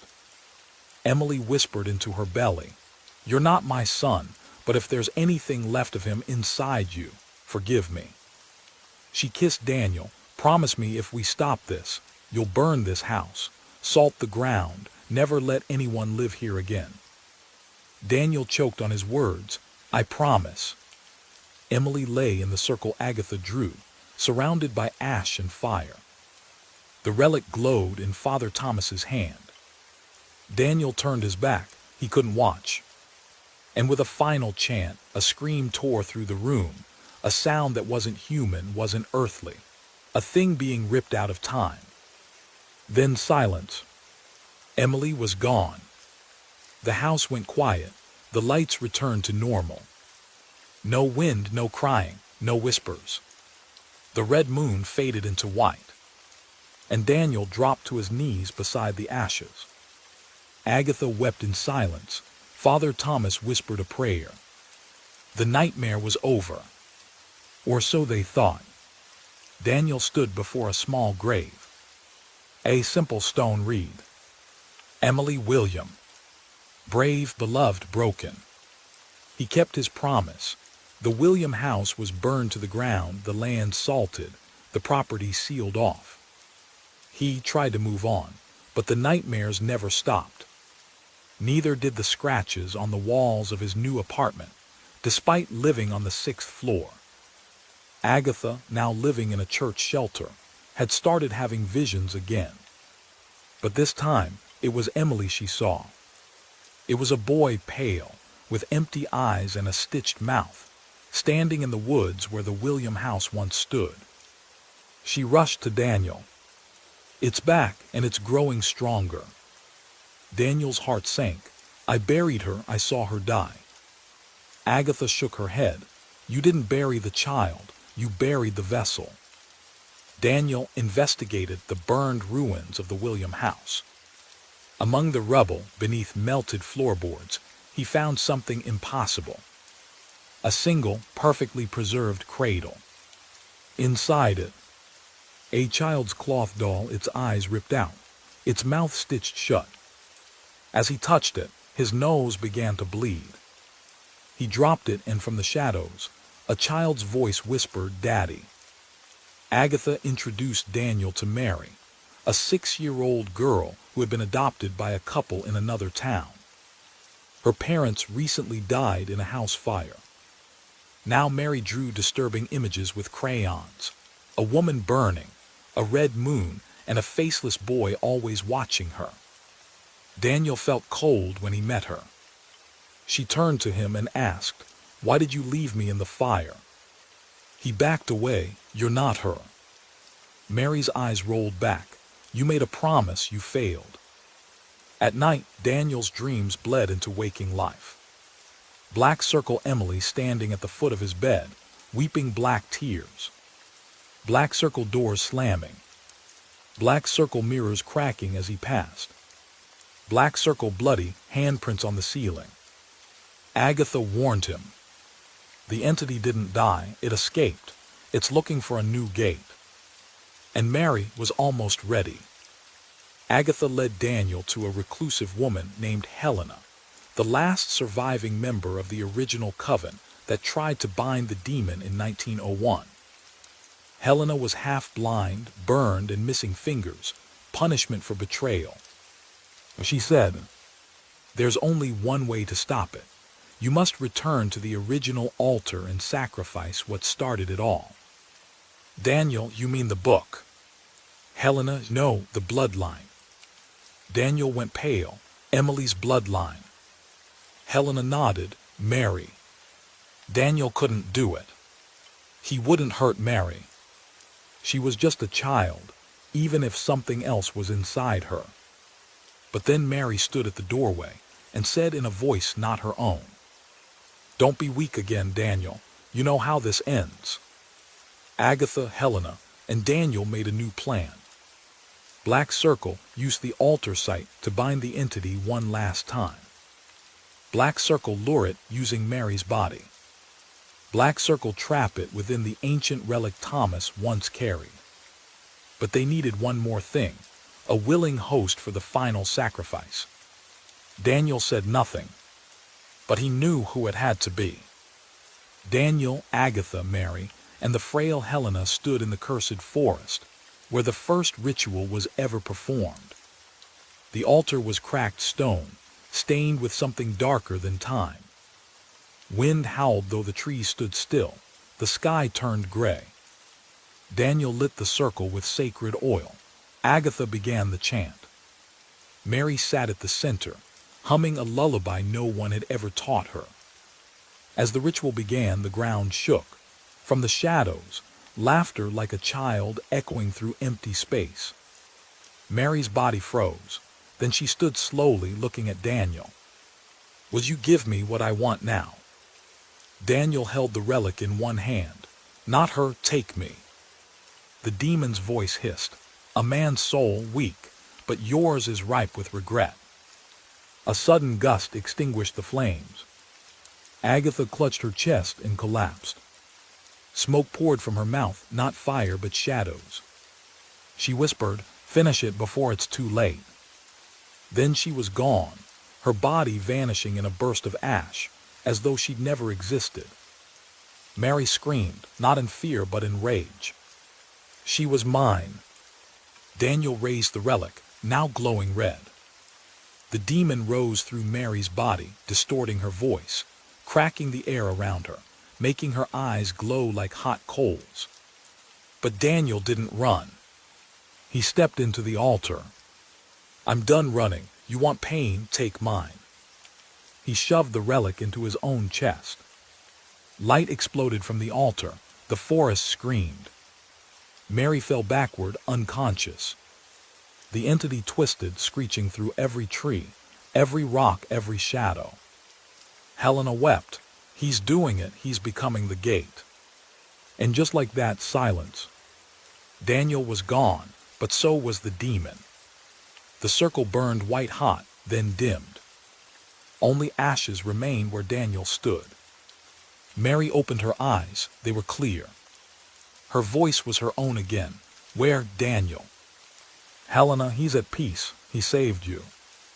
Mary cried softly. For the first time she felt human. Helena led her away from the altar. "Let's go home, child." 10 years later, a new family moves into a house built near the ruins. Their daughter finds something in the backyard. A doll, burned eyeless, mouth stitched shut. She smiles and takes it inside. A whisper fills the wind. "I never left." Story 4. Sophia Larson, a 32-year-old single mother, had always prided herself on being independent. After her divorce 2 years ago, she had started a new life in a quiet suburban neighborhood, far from the tumultuous past she left behind. Her 2 children, 8-year-old Emily and 6-year-old Jack, were her world. They had recently moved into a modest home on the edge of town, a place they could finally call their own. The house, though small, was cozy. It had a quaint backyard where Emily and Jack would play, and a front porch where Sophia enjoyed sipping her coffee every morning, watching the world go by. Everything seemed perfect on the surface, but Sophia couldn't shake the feeling that something wasn't quite right.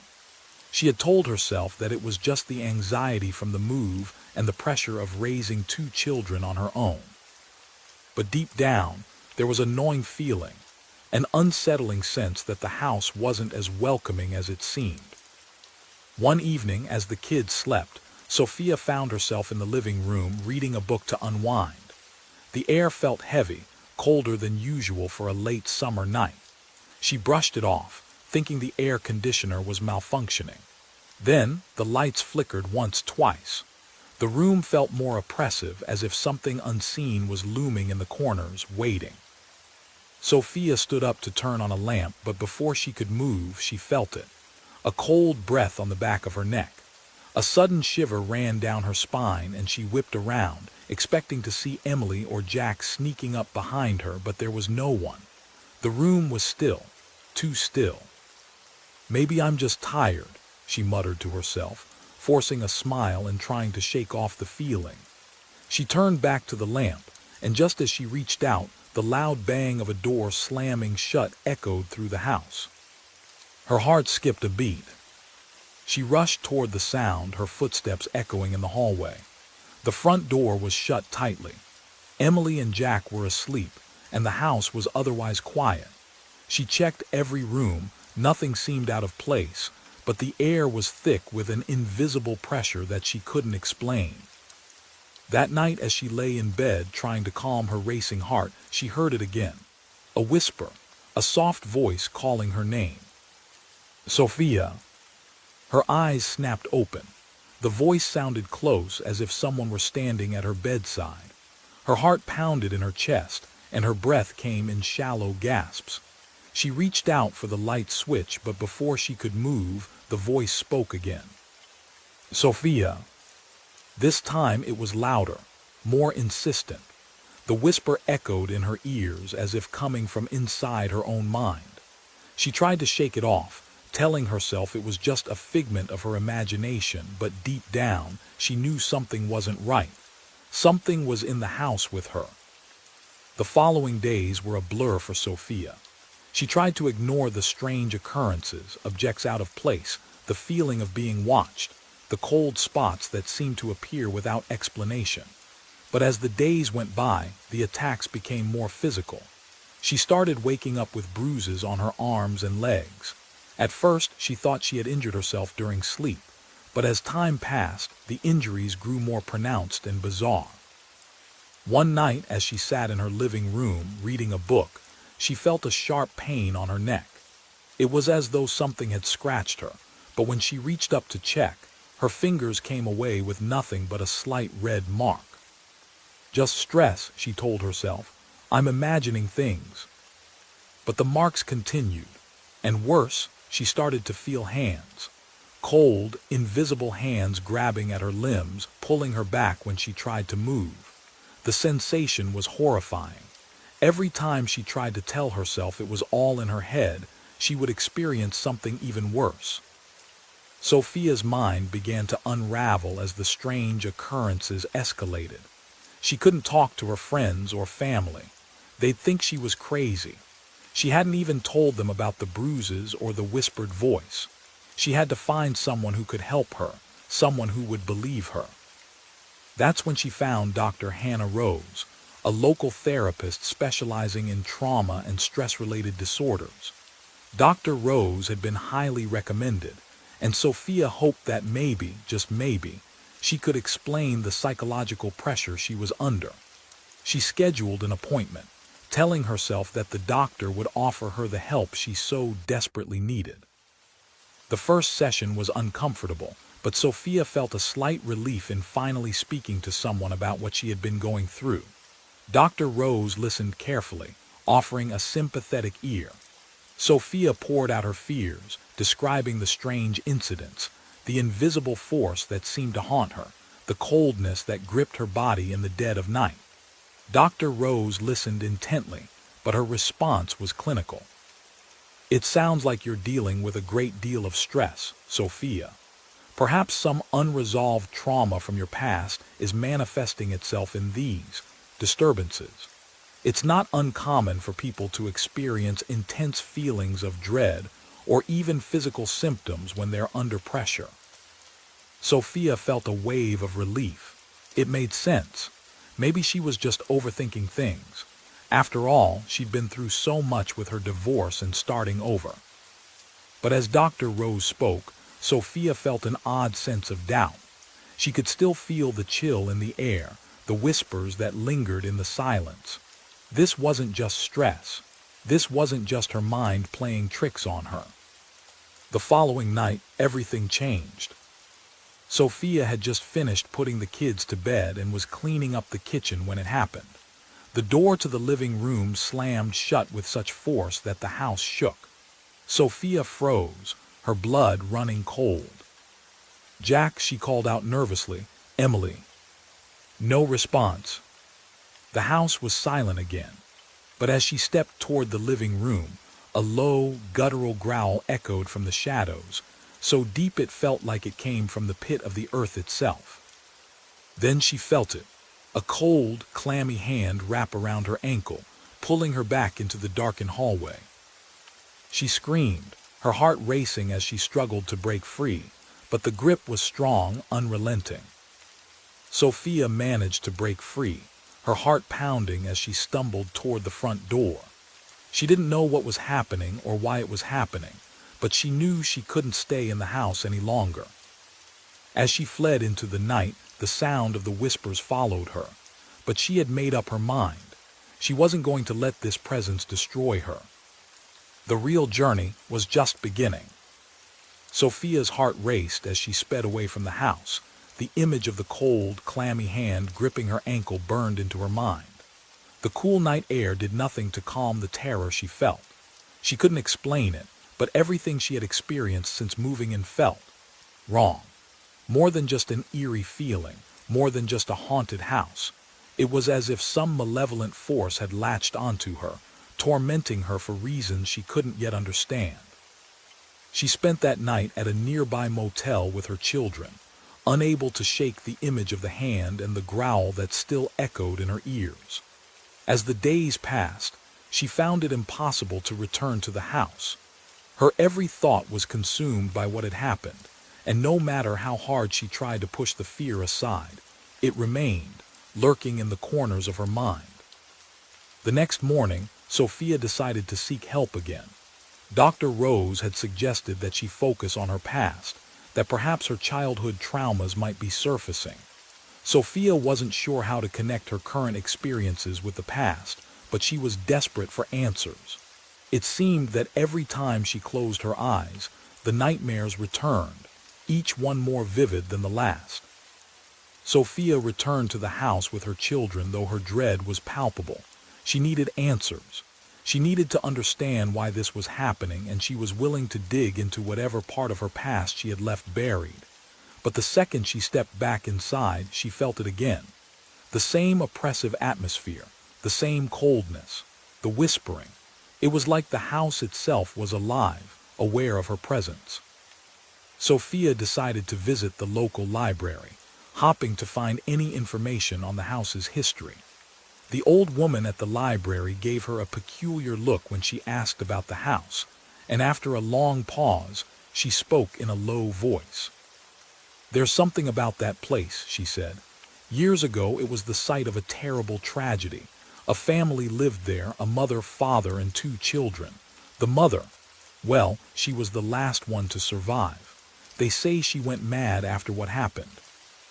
Sophia felt a chill run through her as the librarian continued to explain. The family had lived in the house nearly 30 years ago. A mysterious fire had broken out one night, killing the father and children. The mother, though she managed to escape, had been severely burned and was believed to have gone insane after the tragedy. She was said to have wandered the town, muttering about a dark presence in the house. "Some say she was cursed," the librarian added, her voice trembling. "That her soul, or whatever it was that took her, never left." Sophia's mind raced. Was this connected to the strange occurrences in her home? Could the vengeful spirit of the mother be haunting her family now? Or was something else at play? She felt a sickening sense of realization settling in, as if she were standing on the edge of a truth she didn't want to understand. Sophia couldn't shake the thought of the tragic history the librarian had shared. She returned home that evening, sitting quietly in the living room as her children played in the corner. The house seemed unusually quiet, too quiet. It felt as if it were watching her, waiting for her to acknowledge what it wanted. As night fell, the oppressive atmosphere in the house intensified. Sophia's nerves were on edge, the walls closing in on her as she tried to think logically. She couldn't ignore the connection to the past any longer. The history of the house, the previous occupants, and the mother's madness, it all seemed too coincidental. Unable to hold back any longer, Sophia did something she had never done before. She spoke out loud to whatever force was in the house. She demanded to know what it wanted. Was it the spirit of the mother? Was it something darker, something more malevolent? And most importantly, why had it chosen her? The temperature in the room dropped dramatically, her breath turning to fog. The lights flickered, and then she heard it again. A whisper, soft at first but growing louder, more insistent. "Sophia." It was unmistakable. The voice was not her imagination, it was real. Her heart pounded in her chest as she stood frozen in the middle of the room. The whisper seemed to come from every direction, and suddenly the room seemed to pulse with a malevolent energy. The walls groaned as if something was stirring within them. Then, just as quickly, everything stopped. The silence was deafening. Sophia collapsed to the floor, breathing heavily. She had no answers, no explanation, only an overwhelming fear that she was being drawn deeper into something dark. But she couldn't stop herself from going further.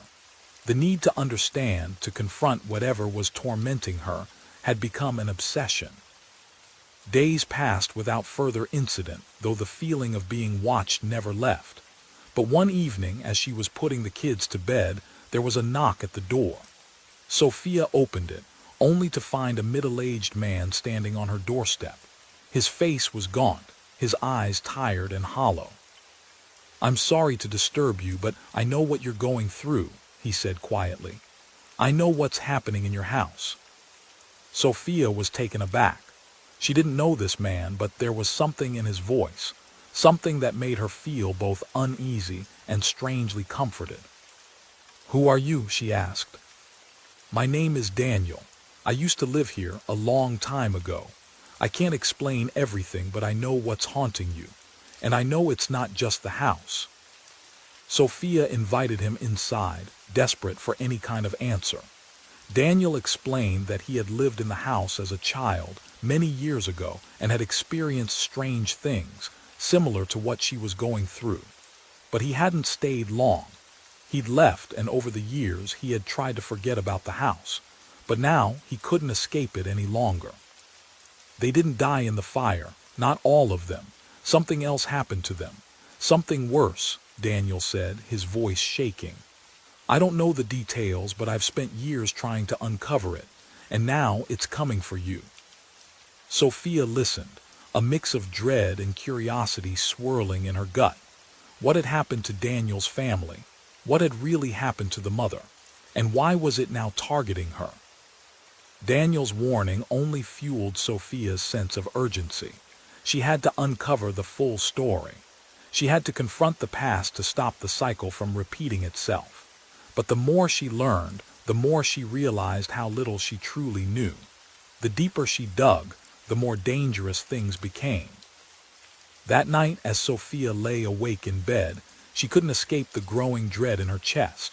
She was no longer sure what was real and what was just her mind breaking down. The whispers had become louder, more frequent. She began to lose track of time, unable to tell whether she was awake or asleep. Shadows danced in the corners of her vision, and every creak of the house sounded like footsteps following her. But the most unsettling thing was the feeling of someone watching her, someone who was waiting for something. The house was no longer just a place where she lived. It was a prison, and whatever haunted it had marked her as its next victim. Sophia could no longer escape the mounting terror that had gripped her life. Every day felt like a battle against something invisible, an unseen force that seemed to be closing in on her from all sides. The whispers in the house had become louder, more persistent. Every time she closed her eyes, she saw flashes of the tragedy from the past. The fire, the screams, and the twisted, maddened figure of the mother wandering the ashes. It was as though the house itself was pushing her deeper into a labyrinth of fear, each turn leading to an even darker, more horrifying truth. The boundaries between what was real and what was imagined had begun to blur. Sophia's mind constantly raced with questions that had no clear answers. She had always considered herself a logical person, grounded in reality. But the further she delved into the history of the house, the more she felt herself losing control. Her children had begun to notice the changes in her as well. They no longer felt safe in the house either. Their behavior became erratic, nightmares seemed to haunt them, and they would often wake in the middle of the night, screaming for reasons they couldn't articulate. Every time Sophia tried to comfort them, she was reminded of the force that was silently invading their lives. One evening, as Sophia was cleaning the kitchen, the lights flickered. She paid no mind, attributing it to a blown fuse or perhaps a fault in the wiring. But as the darkness deepened, something inside the house shifted. The air grew heavy, thick with a cold that chilled her to the bone. It wasn't just the temperature, it was as if the very presence in the house had shifted, making it more oppressive, more malevolent. Sophia stood frozen in the kitchen, listening. The house seemed unnervingly still, too still. Then she heard it, a low, guttural sound coming from the hallway. It was unmistakable. Someone was moving. She turned slowly, fear crawling up her spine. The air was thick with dread as she cautiously approached the source of the sound. When she reached the hallway, she saw nothing, but the temperature had dropped drastically. Her breath became visible in front of her, and the hairs on the back of her neck stood up. There was something there, something just beyond her sight, but she couldn't bring herself to look further. The whispers began again, louder this time, but still just out of reach. Sophia turned on her heel and ran back to the living room, where her children sat, wide-eyed and trembling. She locked the door behind her and sat in the corner, hugging her knees to her chest, her mind a whirlwind of terror and confusion. That night she barely slept. Every creak of the house, every whisper, every flicker of the lights sent her heart racing. She had no idea what was happening, but one thing was certain. Whatever it was becoming more dangerous, more real. The next day, Sophia met with Daniel again. He had been insistent on helping her, but the more he revealed about his own experiences in the house, the more she realized just how deeply his past was intertwined with the house's history. Daniel, too, had suffered from the spirit of the mother, though he had fled long before things had escalated to the level Sophia was now experiencing. "They say she never truly died," Daniel told her, his voice trembling. "Not in the fire. Whatever was left of her, it's still here. I don't know what she was or what she became, but I've spent years researching it, and I think I've found something." Sophia listened intently as Daniel described a series of journal entries he had come across, entries left behind by a previous tenant who had lived in the house decades before. The journal spoke of the mother's descent into madness and her strange obsession with her children's spirits. It described an entity that seemed to manifest in the house, a presence that could manipulate reality, twisting it into something horrific. "The thing in the house isn't just a ghost," Daniel continued. "It's more than that. It's something dark, something that feeds on fear and sorrow. The more you're afraid, the more power it gains. And I think it's chosen you and your children." Sophia felt a cold chill seep into her bones. The realization was terrifying. The entity wasn't just a lingering spirit. It was something active, something that thrived on her fear. It had grown stronger over time, and now it was fully aware of her. Sophia knew that she couldn't continue running from the house or the terror it held. Her children were suffering, and she couldn't let whatever was haunting them win.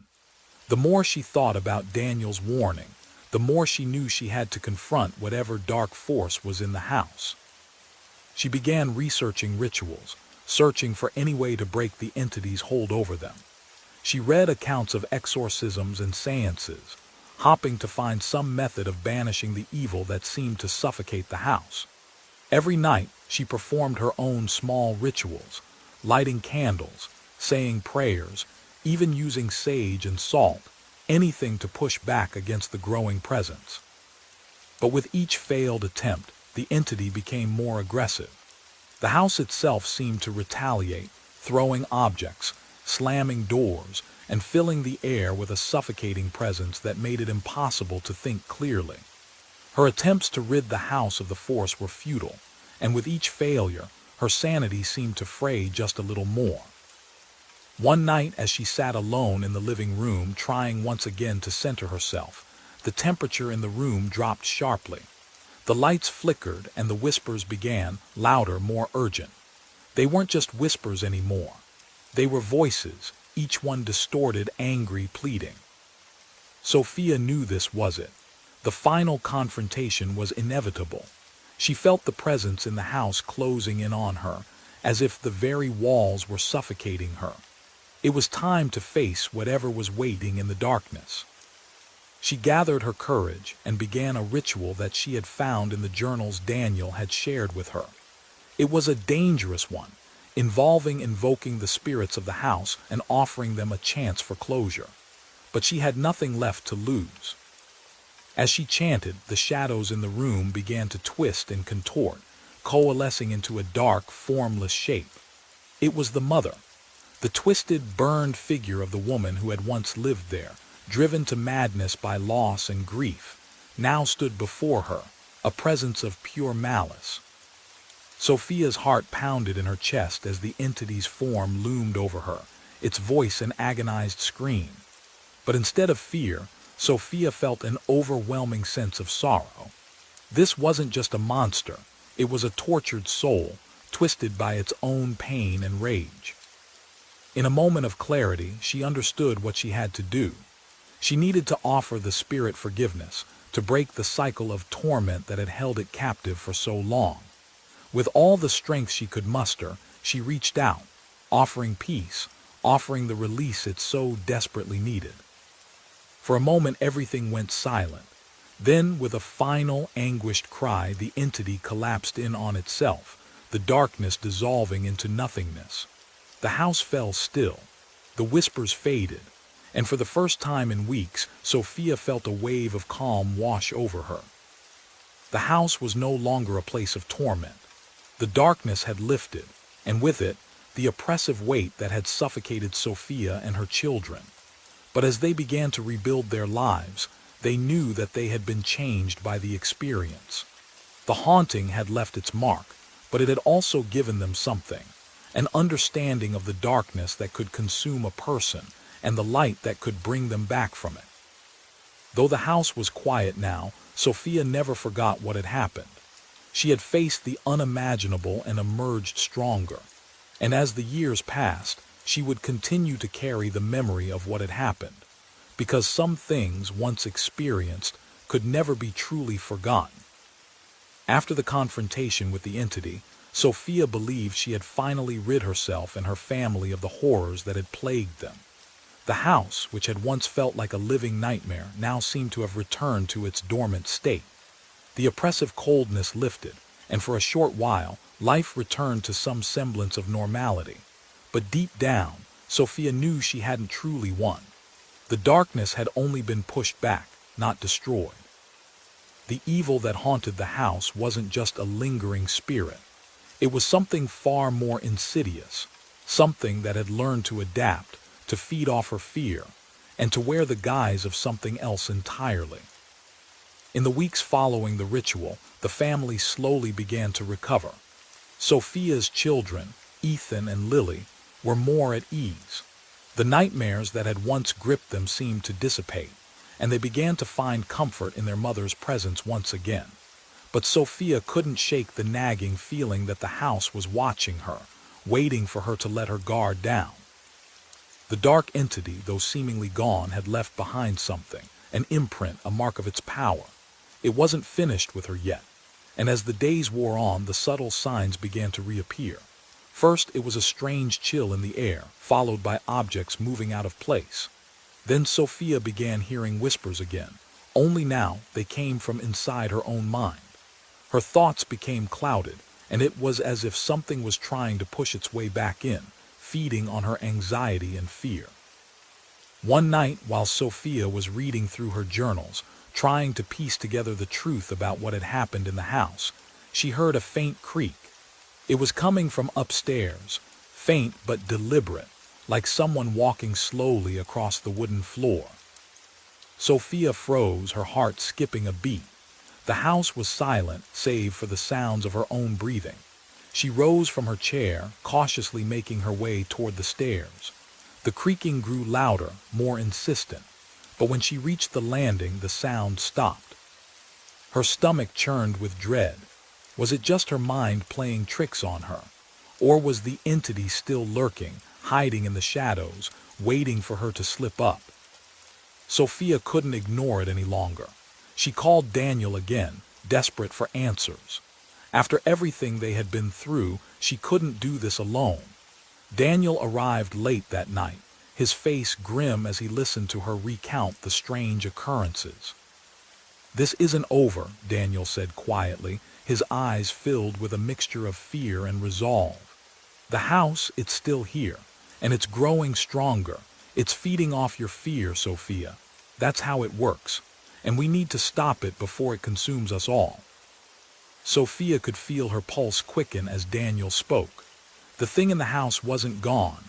It was evolving, learning, waiting for her to break. The following day, Daniel took Sophia to a local library, a place he discovered years ago while researching the house's history. He pulled out an old, tattered book, its cover cracked with age, and opened it to a section about ancient entities that fed off human emotion. The book described a dark spirit known as a lurker, a creature that had no form but could manipulate the physical world through the emotions of those it tormented. "It's not just a ghost," Daniel explained. "It's an entity that feeds on your fear, your pain. It can make you see things, hear things. It can even turn your own mind against you. The more terrified you are, the more power it gains." Sophia listened intently as Daniel described the symptoms of a lurker's presence.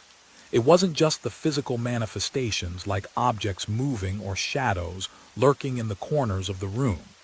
The real danger came from the psychological effects. The entity could invade your thoughts, twist your perception of reality, and make you question your own sanity. It's been doing this for years, Daniel continued. It's what happened to the mother before her descent into madness. She was consumed by the lurker, just as you're at risk of being. We need to find a way to sever its connection to the house before it completely takes you. Sophia felt the weight of his words. This wasn't just a haunting anymore. This was a battle for her mind, her very soul.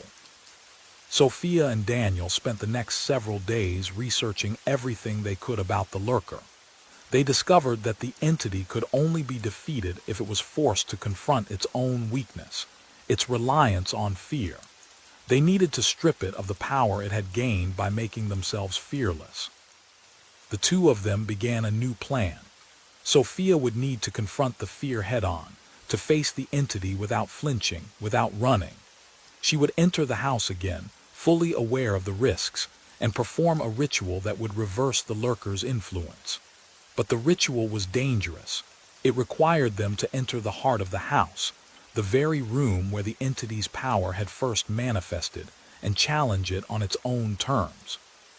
But Sophia was no longer the same person. The terror she had once felt was still there, gnawing at her insides. But now there was something else, a quiet resolve. She had nothing left to lose. If she didn't do this, the entity would continue to haunt them forever. It would take everything, piece by piece, until they were nothing but empty shells of their former selves. The night of the ritual arrived. With candles in hand, Sophia and Daniel entered the house. The air was thick with tension, a palpable sense of dread hanging in every corner. Every step they took seemed to echo through the empty halls, as if the house itself was holding its breath. They reached the room at the heart of the house, the very room where Sophia had first seen the shadowy figure of the mother, the place where the entity had made its presence known. It was here, in the darkest corner of the house, that they would face the lurker. Sophia began the ritual, her voice trembling at first but gaining strength with each word she spoke. Daniel stood by her side, watching for any sign that the entity would react. The whispers began almost immediately, growing louder, filling the room with a maddening cacophony of voices. Then the shadows shifted. The lurker materialized, not as a physical form but as a swirling mass of darkness, an amorphous, writhing shape. It was not bound by the physical world, but existed as an overwhelming presence that seemed to seep into every corner of the room, closing in on them both. Sophia's heart raced as the entity's power grew stronger, feeding off the fear she still carried in her heart. But she didn't falter. She forced herself to focus, to push the terror aside. The ritual was about strength, strength of mind, strength of will. And as the lurker advanced, she held her ground, refusing to let it take her. The room grew colder, the air thick with the oppressive weight of the entity. But as Sophia's voice rose, the darkness began to recede. The lurker's form became unstable, flickering as if it were being pulled apart. The whispers began to fade, replaced by a growing silence. With one final, resounding word, Sophia completed the ritual. The house fell silent. The oppressive presence was gone. The shadows that had once haunted the corners of the room dissipated. The darkness lifted, and the air was no longer thick with dread. Sophia and Daniel stood in the center of the room, both exhausted, both emotionally drained. They had done it. The lurker, the dark force that had tormented them for so long, was gone. For the first time in what felt like an eternity, Sophia felt a deep sense of peace. The house was no longer a prison. It was a place where she and her children could finally heal. But as she left the house, walking out into the light of the new day, Sophia couldn't help but wonder, would they ever truly be free? Or was the darkness merely waiting, watching, ready to return when they least expected it? After the ritual, Sophia believed she had finally put an end to the torment that had plagued her family. The oppressive darkness in the house had lifted, and the unsettling presence that once lurked in every corner was gone. For a few weeks, life seemed to return to a sense of normalcy. The nightmares faded, the whispers stopped, and the house felt like a home again. The children, Ethan and Lily, began to laugh and play without fear. Sophia allowed herself to hope that they were free of the entity's grip. But that peace was short-lived. Sophia's mind, still bruised by the past events, couldn't fully relax. Something felt off, though she couldn't place her finger on it. It was as if a part of her was still waiting for the other shoe to drop, for the darkness to return. There were moments when the house seemed too quiet, too still. A strange tension hung in the air, like an invisible thread that tied her to the past horrors. Then one evening, while walking through the house, Sophia noticed something that chilled her to the bone, a drawing that Ethan had made on the wall in his bedroom. It was crude, childlike, but unmistakably familiar. A dark shape, swirling and shadowed, with empty eyes staring back at her, the figure from her nightmares. At first, she brushed it off as a coincidence. Children's drawings were often influenced by their fears, she reasoned. But the more she stared at it, the more the sense of dread crept back into her chest. Was this a sign? Was the entity still out there, lurking, waiting to reclaim its power? Sophia decided to confront Daniel again, hoping for reassurance. But when she called him, he didn't answer. Days passed and Daniel remained unreachable. Panic began to claw at Sophia's mind. She checked in with friends, but no one had seen or heard from him. When she attempted to visit his house, she found it empty. His belongings, his car, everything gone. It was as if he had vanished into thin air. As the days turned into weeks, Sophia began to question everything she thought she knew. Had Daniel been taken by the entity? Had the ritual failed after all? She couldn't ignore the nagging feeling that something was terribly wrong. The entity had been pushed back before, but what if it hadn't been completely defeated? What if it had merely bided its time, waiting for the perfect moment to strike again? Sophia turned to the old journal she had kept during the initial hauntings, hoping to find some insight, some clue about how to protect herself and her family. As she flipped through the pages, a chilling thought crossed her mind. What if the house, the entity, and Daniel were all part of something larger than she could understand? Had the dark force already marked him as its next victim? In the middle of her thoughts, she heard a loud bang from downstairs, followed by a deep, guttural growl. Her heart raced as she slowly descended into the living room. There she saw it, a figure in the corner, standing still and watching her with glowing eyes. It wasn't human, not anymore. The entity had returned, and it was more powerful than ever. Sophia's world tilted into madness once more. The house had become a prison again, but this time she was more vulnerable. Her fear fed the entity, giving it strength. The more terrified she became, the stronger it grew, twisting her mind, amplifying her anxieties. It whispered dark promises, luring her back into the depths of terror. The entity began to manipulate her perception of reality. She would wake up in the middle of the night to see dark shadows moving across the walls, hear her children's voices calling for help, only to find them fast asleep when she checked. The lines between reality and nightmare blurred until Sophia couldn't tell what was real anymore. The entity had learned from its previous encounter and adapted. Now, it was using her own mind against her, making her question her sanity. As the days wore on, Sophia became increasingly isolated. The fear consumed her, and she began to lose track of time.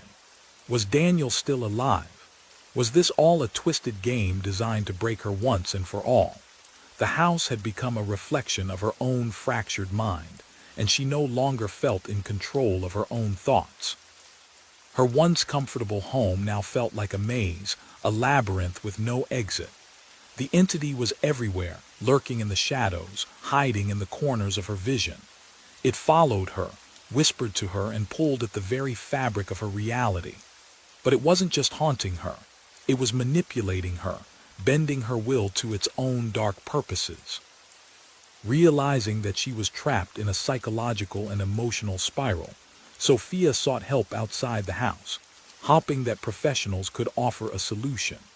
She reached out to a therapist who specialized in trauma and supernatural experiences, hoping that someone with a rational mind could help her navigate the growing chaos in her life. Her therapist, Dr. Emily Harris, listened patiently to Sophia's recounting of the strange occurrences. After a long pause, Dr. Harris spoke in a calm but concerned tone. "Sophia, what you're describing, it's more than just psychological trauma. The way you're being affected, it sounds as though you're experiencing a possession, not just a haunting. The mind can be very powerful, but this entity seems to have an ability to control not just your environment but your very perception. Have you considered that it might have attached itself to you, not just the house?" The words hit Sophia like a cold slap. The entity wasn't just after her family, it was after her specifically. The house had been its conduit, but now it was using her as a vessel, a way to gain full control over her life. Dr. Harris advised her to seek out an exorcist, someone who had experience in dealing with possessions of this nature. Though skeptical, Sophia knew she had no other choice. She needed help before the entity completely consumed her. The exorcist, Father Gabriel, arrived a few days later. A man of quiet faith and solemn presence, he didn't waste time in setting up the necessary rituals to try to expel the entity. He was well aware of how dangerous and insidious a force like this could be. As the ritual began, Sophia felt the air grow heavier, the presence of the entity pressing down on her chest. The whispers returned, louder now, more insistent. The house seemed to close in around her, the walls growing narrower with each passing second. Father Gabriel chanted ancient prayers, his voice steady and unwavering. But the entity fought back. It clawed at Sophia's mind, using every weakness and fear it could exploit. The house seemed to scream in agony, as if the very foundation of the building was in pain. The lights flickered, the windows rattled, and the shadows stretched like fingers across the room. Father Gabriel continued, but Sophia could feel herself slipping away. The entity's grip was tightening around her, and it wasn't going to let go without a fight. As Father Gabriel reached the climax of the ritual, a final, deafening roar filled the room. The entity lashed out, physically and mentally, throwing everything it had at them. Just when it seemed like the exorcism might succeed, the room went silent. The oppressive weight lifted, but only for a moment. Sophia collapsed, her body trembling, as she felt a terrifying presence settle within her mind, a shadow that seemed to whisper directly into her thoughts. The entity wasn't done yet. It had only just begun to show its true power. Father Gabriel's voice, steady and firm, echoed through the room as he continued the exorcism, but the power of the entity seemed to intensify, not weaken. The oppressive atmosphere that filled the house was suffocating, pressing against everyone like an unyielding force. Sophia, exhausted and on the verge of losing consciousness, felt the entity's presence coil around her like a serpent, tightening its grip. It was trying to drown her in darkness, pulling her deeper into its grip with each passing moment. The entity, which had been silent for the first part of the ritual, began to speak, its voice low and guttural, dripping with malice. It whispered directly into Sophia's mind, twisting her thoughts, dredging up every fear, every regret, every painful memory. The words were cold, venomous, and cutting, designed to shatter her resolve. "You cannot escape. I will not let you go." Father Gabriel, sensing the change in the room, increased the intensity of the ritual, his chants becoming louder, more urgent. He sprayed holy water, and the air around them seemed to shimmer with a dangerous energy. But the entity's laughter filled the air, sending chills down everyone's spine. Sophia, still gripped by the entity, could feel it invading her body, every muscle, every joint, as though it were attempting to control her from the inside out. The torment was unbearable, and for a brief moment she thought she might give in, let the entity take her completely. But something deep inside her, perhaps the memory of her children or her love for them, fought back. Sophia, despite the overwhelming fear, began to recall the moments of peace she had experienced before the entity arrived, the moments of joy with Ethan and Lily, the love she had for her family. These thoughts, these memories, became her shield against the entity's manipulations.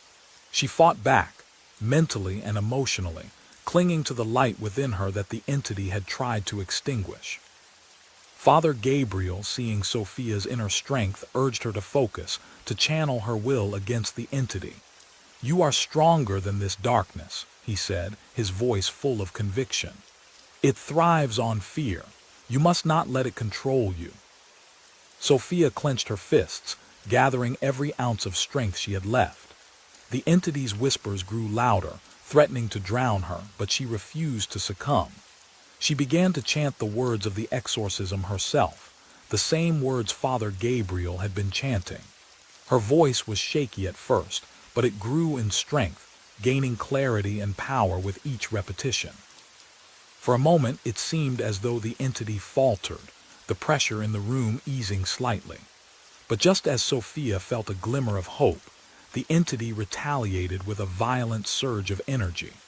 The walls of the house shook, the lights flickered, and an overwhelming sense of despair threatened to break Sophia's resolve. The entity, in a desperate attempt to regain control, revealed itself fully. The shadows in the room coalesced into a dark, twisted figure, its form constantly shifting and changing, an ever-moving mass of darkness and rage. It was no longer the whispering, manipulative force from before. It was a creature of pure malevolence, terrifying in its monstrous, inhuman form. Father Gabriel held his ground, but even he could feel the immense power radiating from the entity. It was unlike anything he had encountered before. He could see Sophia's fear, but he also saw something else, a glimmer of hope, a flicker of strength. She was not giving up. Sophia's eyes widened as the entity lunged toward her, its shadowy tendrils reaching for her throat. In that moment, she made a choice. With every last bit of energy she had, she stood tall, bracing herself for the final confrontation. She would not let this thing control her, not anymore. Father Gabriel's prayers rang out louder, a battle cry against the darkness. He reached for the holy relics he had brought, his hands trembling slightly as he held up the crucifix. The moment he did, a wave of energy surged through the room, and the entity screeched, writhing in agony as the light from the cross bathed the room in purity. But even then, the entity fought back, slamming against the walls, throwing the house into chaos. The lights shattered, the windows broke, and a deafening roar filled the room. It was a battle of wills, Sophia's strength against the entity's relentless thirst for control. The struggle seemed to drag on endlessly. Sophia was weakening, her body exhausted and battered from the entity's constant attacks. She could feel herself slipping, her vision fading as the darkness tried to engulf her completely. In her mind, she heard the voice of the entity again, its whispers filled with venomous promises. "You are mine now. You will never escape." But something inside Sophia snapped. She realized the truth. The only way to defeat the entity was not through strength, not through willpower, but through sacrifice. She had to let go of everything, including her fear, her doubt, and her own life. She had to offer herself as the ultimate sacrifice to banish the entity once and for all. With a final, defiant cry, Sophia reached for the crucifix Father Gabriel held. As her fingers touched the relic, she felt an intense, searing pain coursing through her body. It was as though the very essence of her soul was being ripped from her. But instead of fear, she felt peace. In that moment, she knew she had made the right choice. A blinding light erupted from the crucifix, enveloping the room in purity and warmth. The entity screamed in rage as it was torn apart by the force of the light. Its form disintegrated, vanishing into nothingness. The house, once filled with dread, became still, the air cleared, and the oppressive weight lifted from Sophia's shoulders. Sophia collapsed to her knees, exhausted but free. The house, now quiet, felt lighter, freer. The battle had been won, but it had come at a cost. Father Gabriel, though exhausted, stood beside her, his face filled with sorrow but also relief. The entity was gone, but Sophia knew that the trauma it had left behind would take time to heal. She had lost so much, her peace, her sense of security, and nearly her life, but in the end she had found her strength. As the weeks passed, Sophia slowly began to rebuild her life. Her children, though scarred, had remained strong, and together they started to heal. The memories of the darkness that once consumed them lingered, but the hope for a better future shone brighter than the shadow of their past.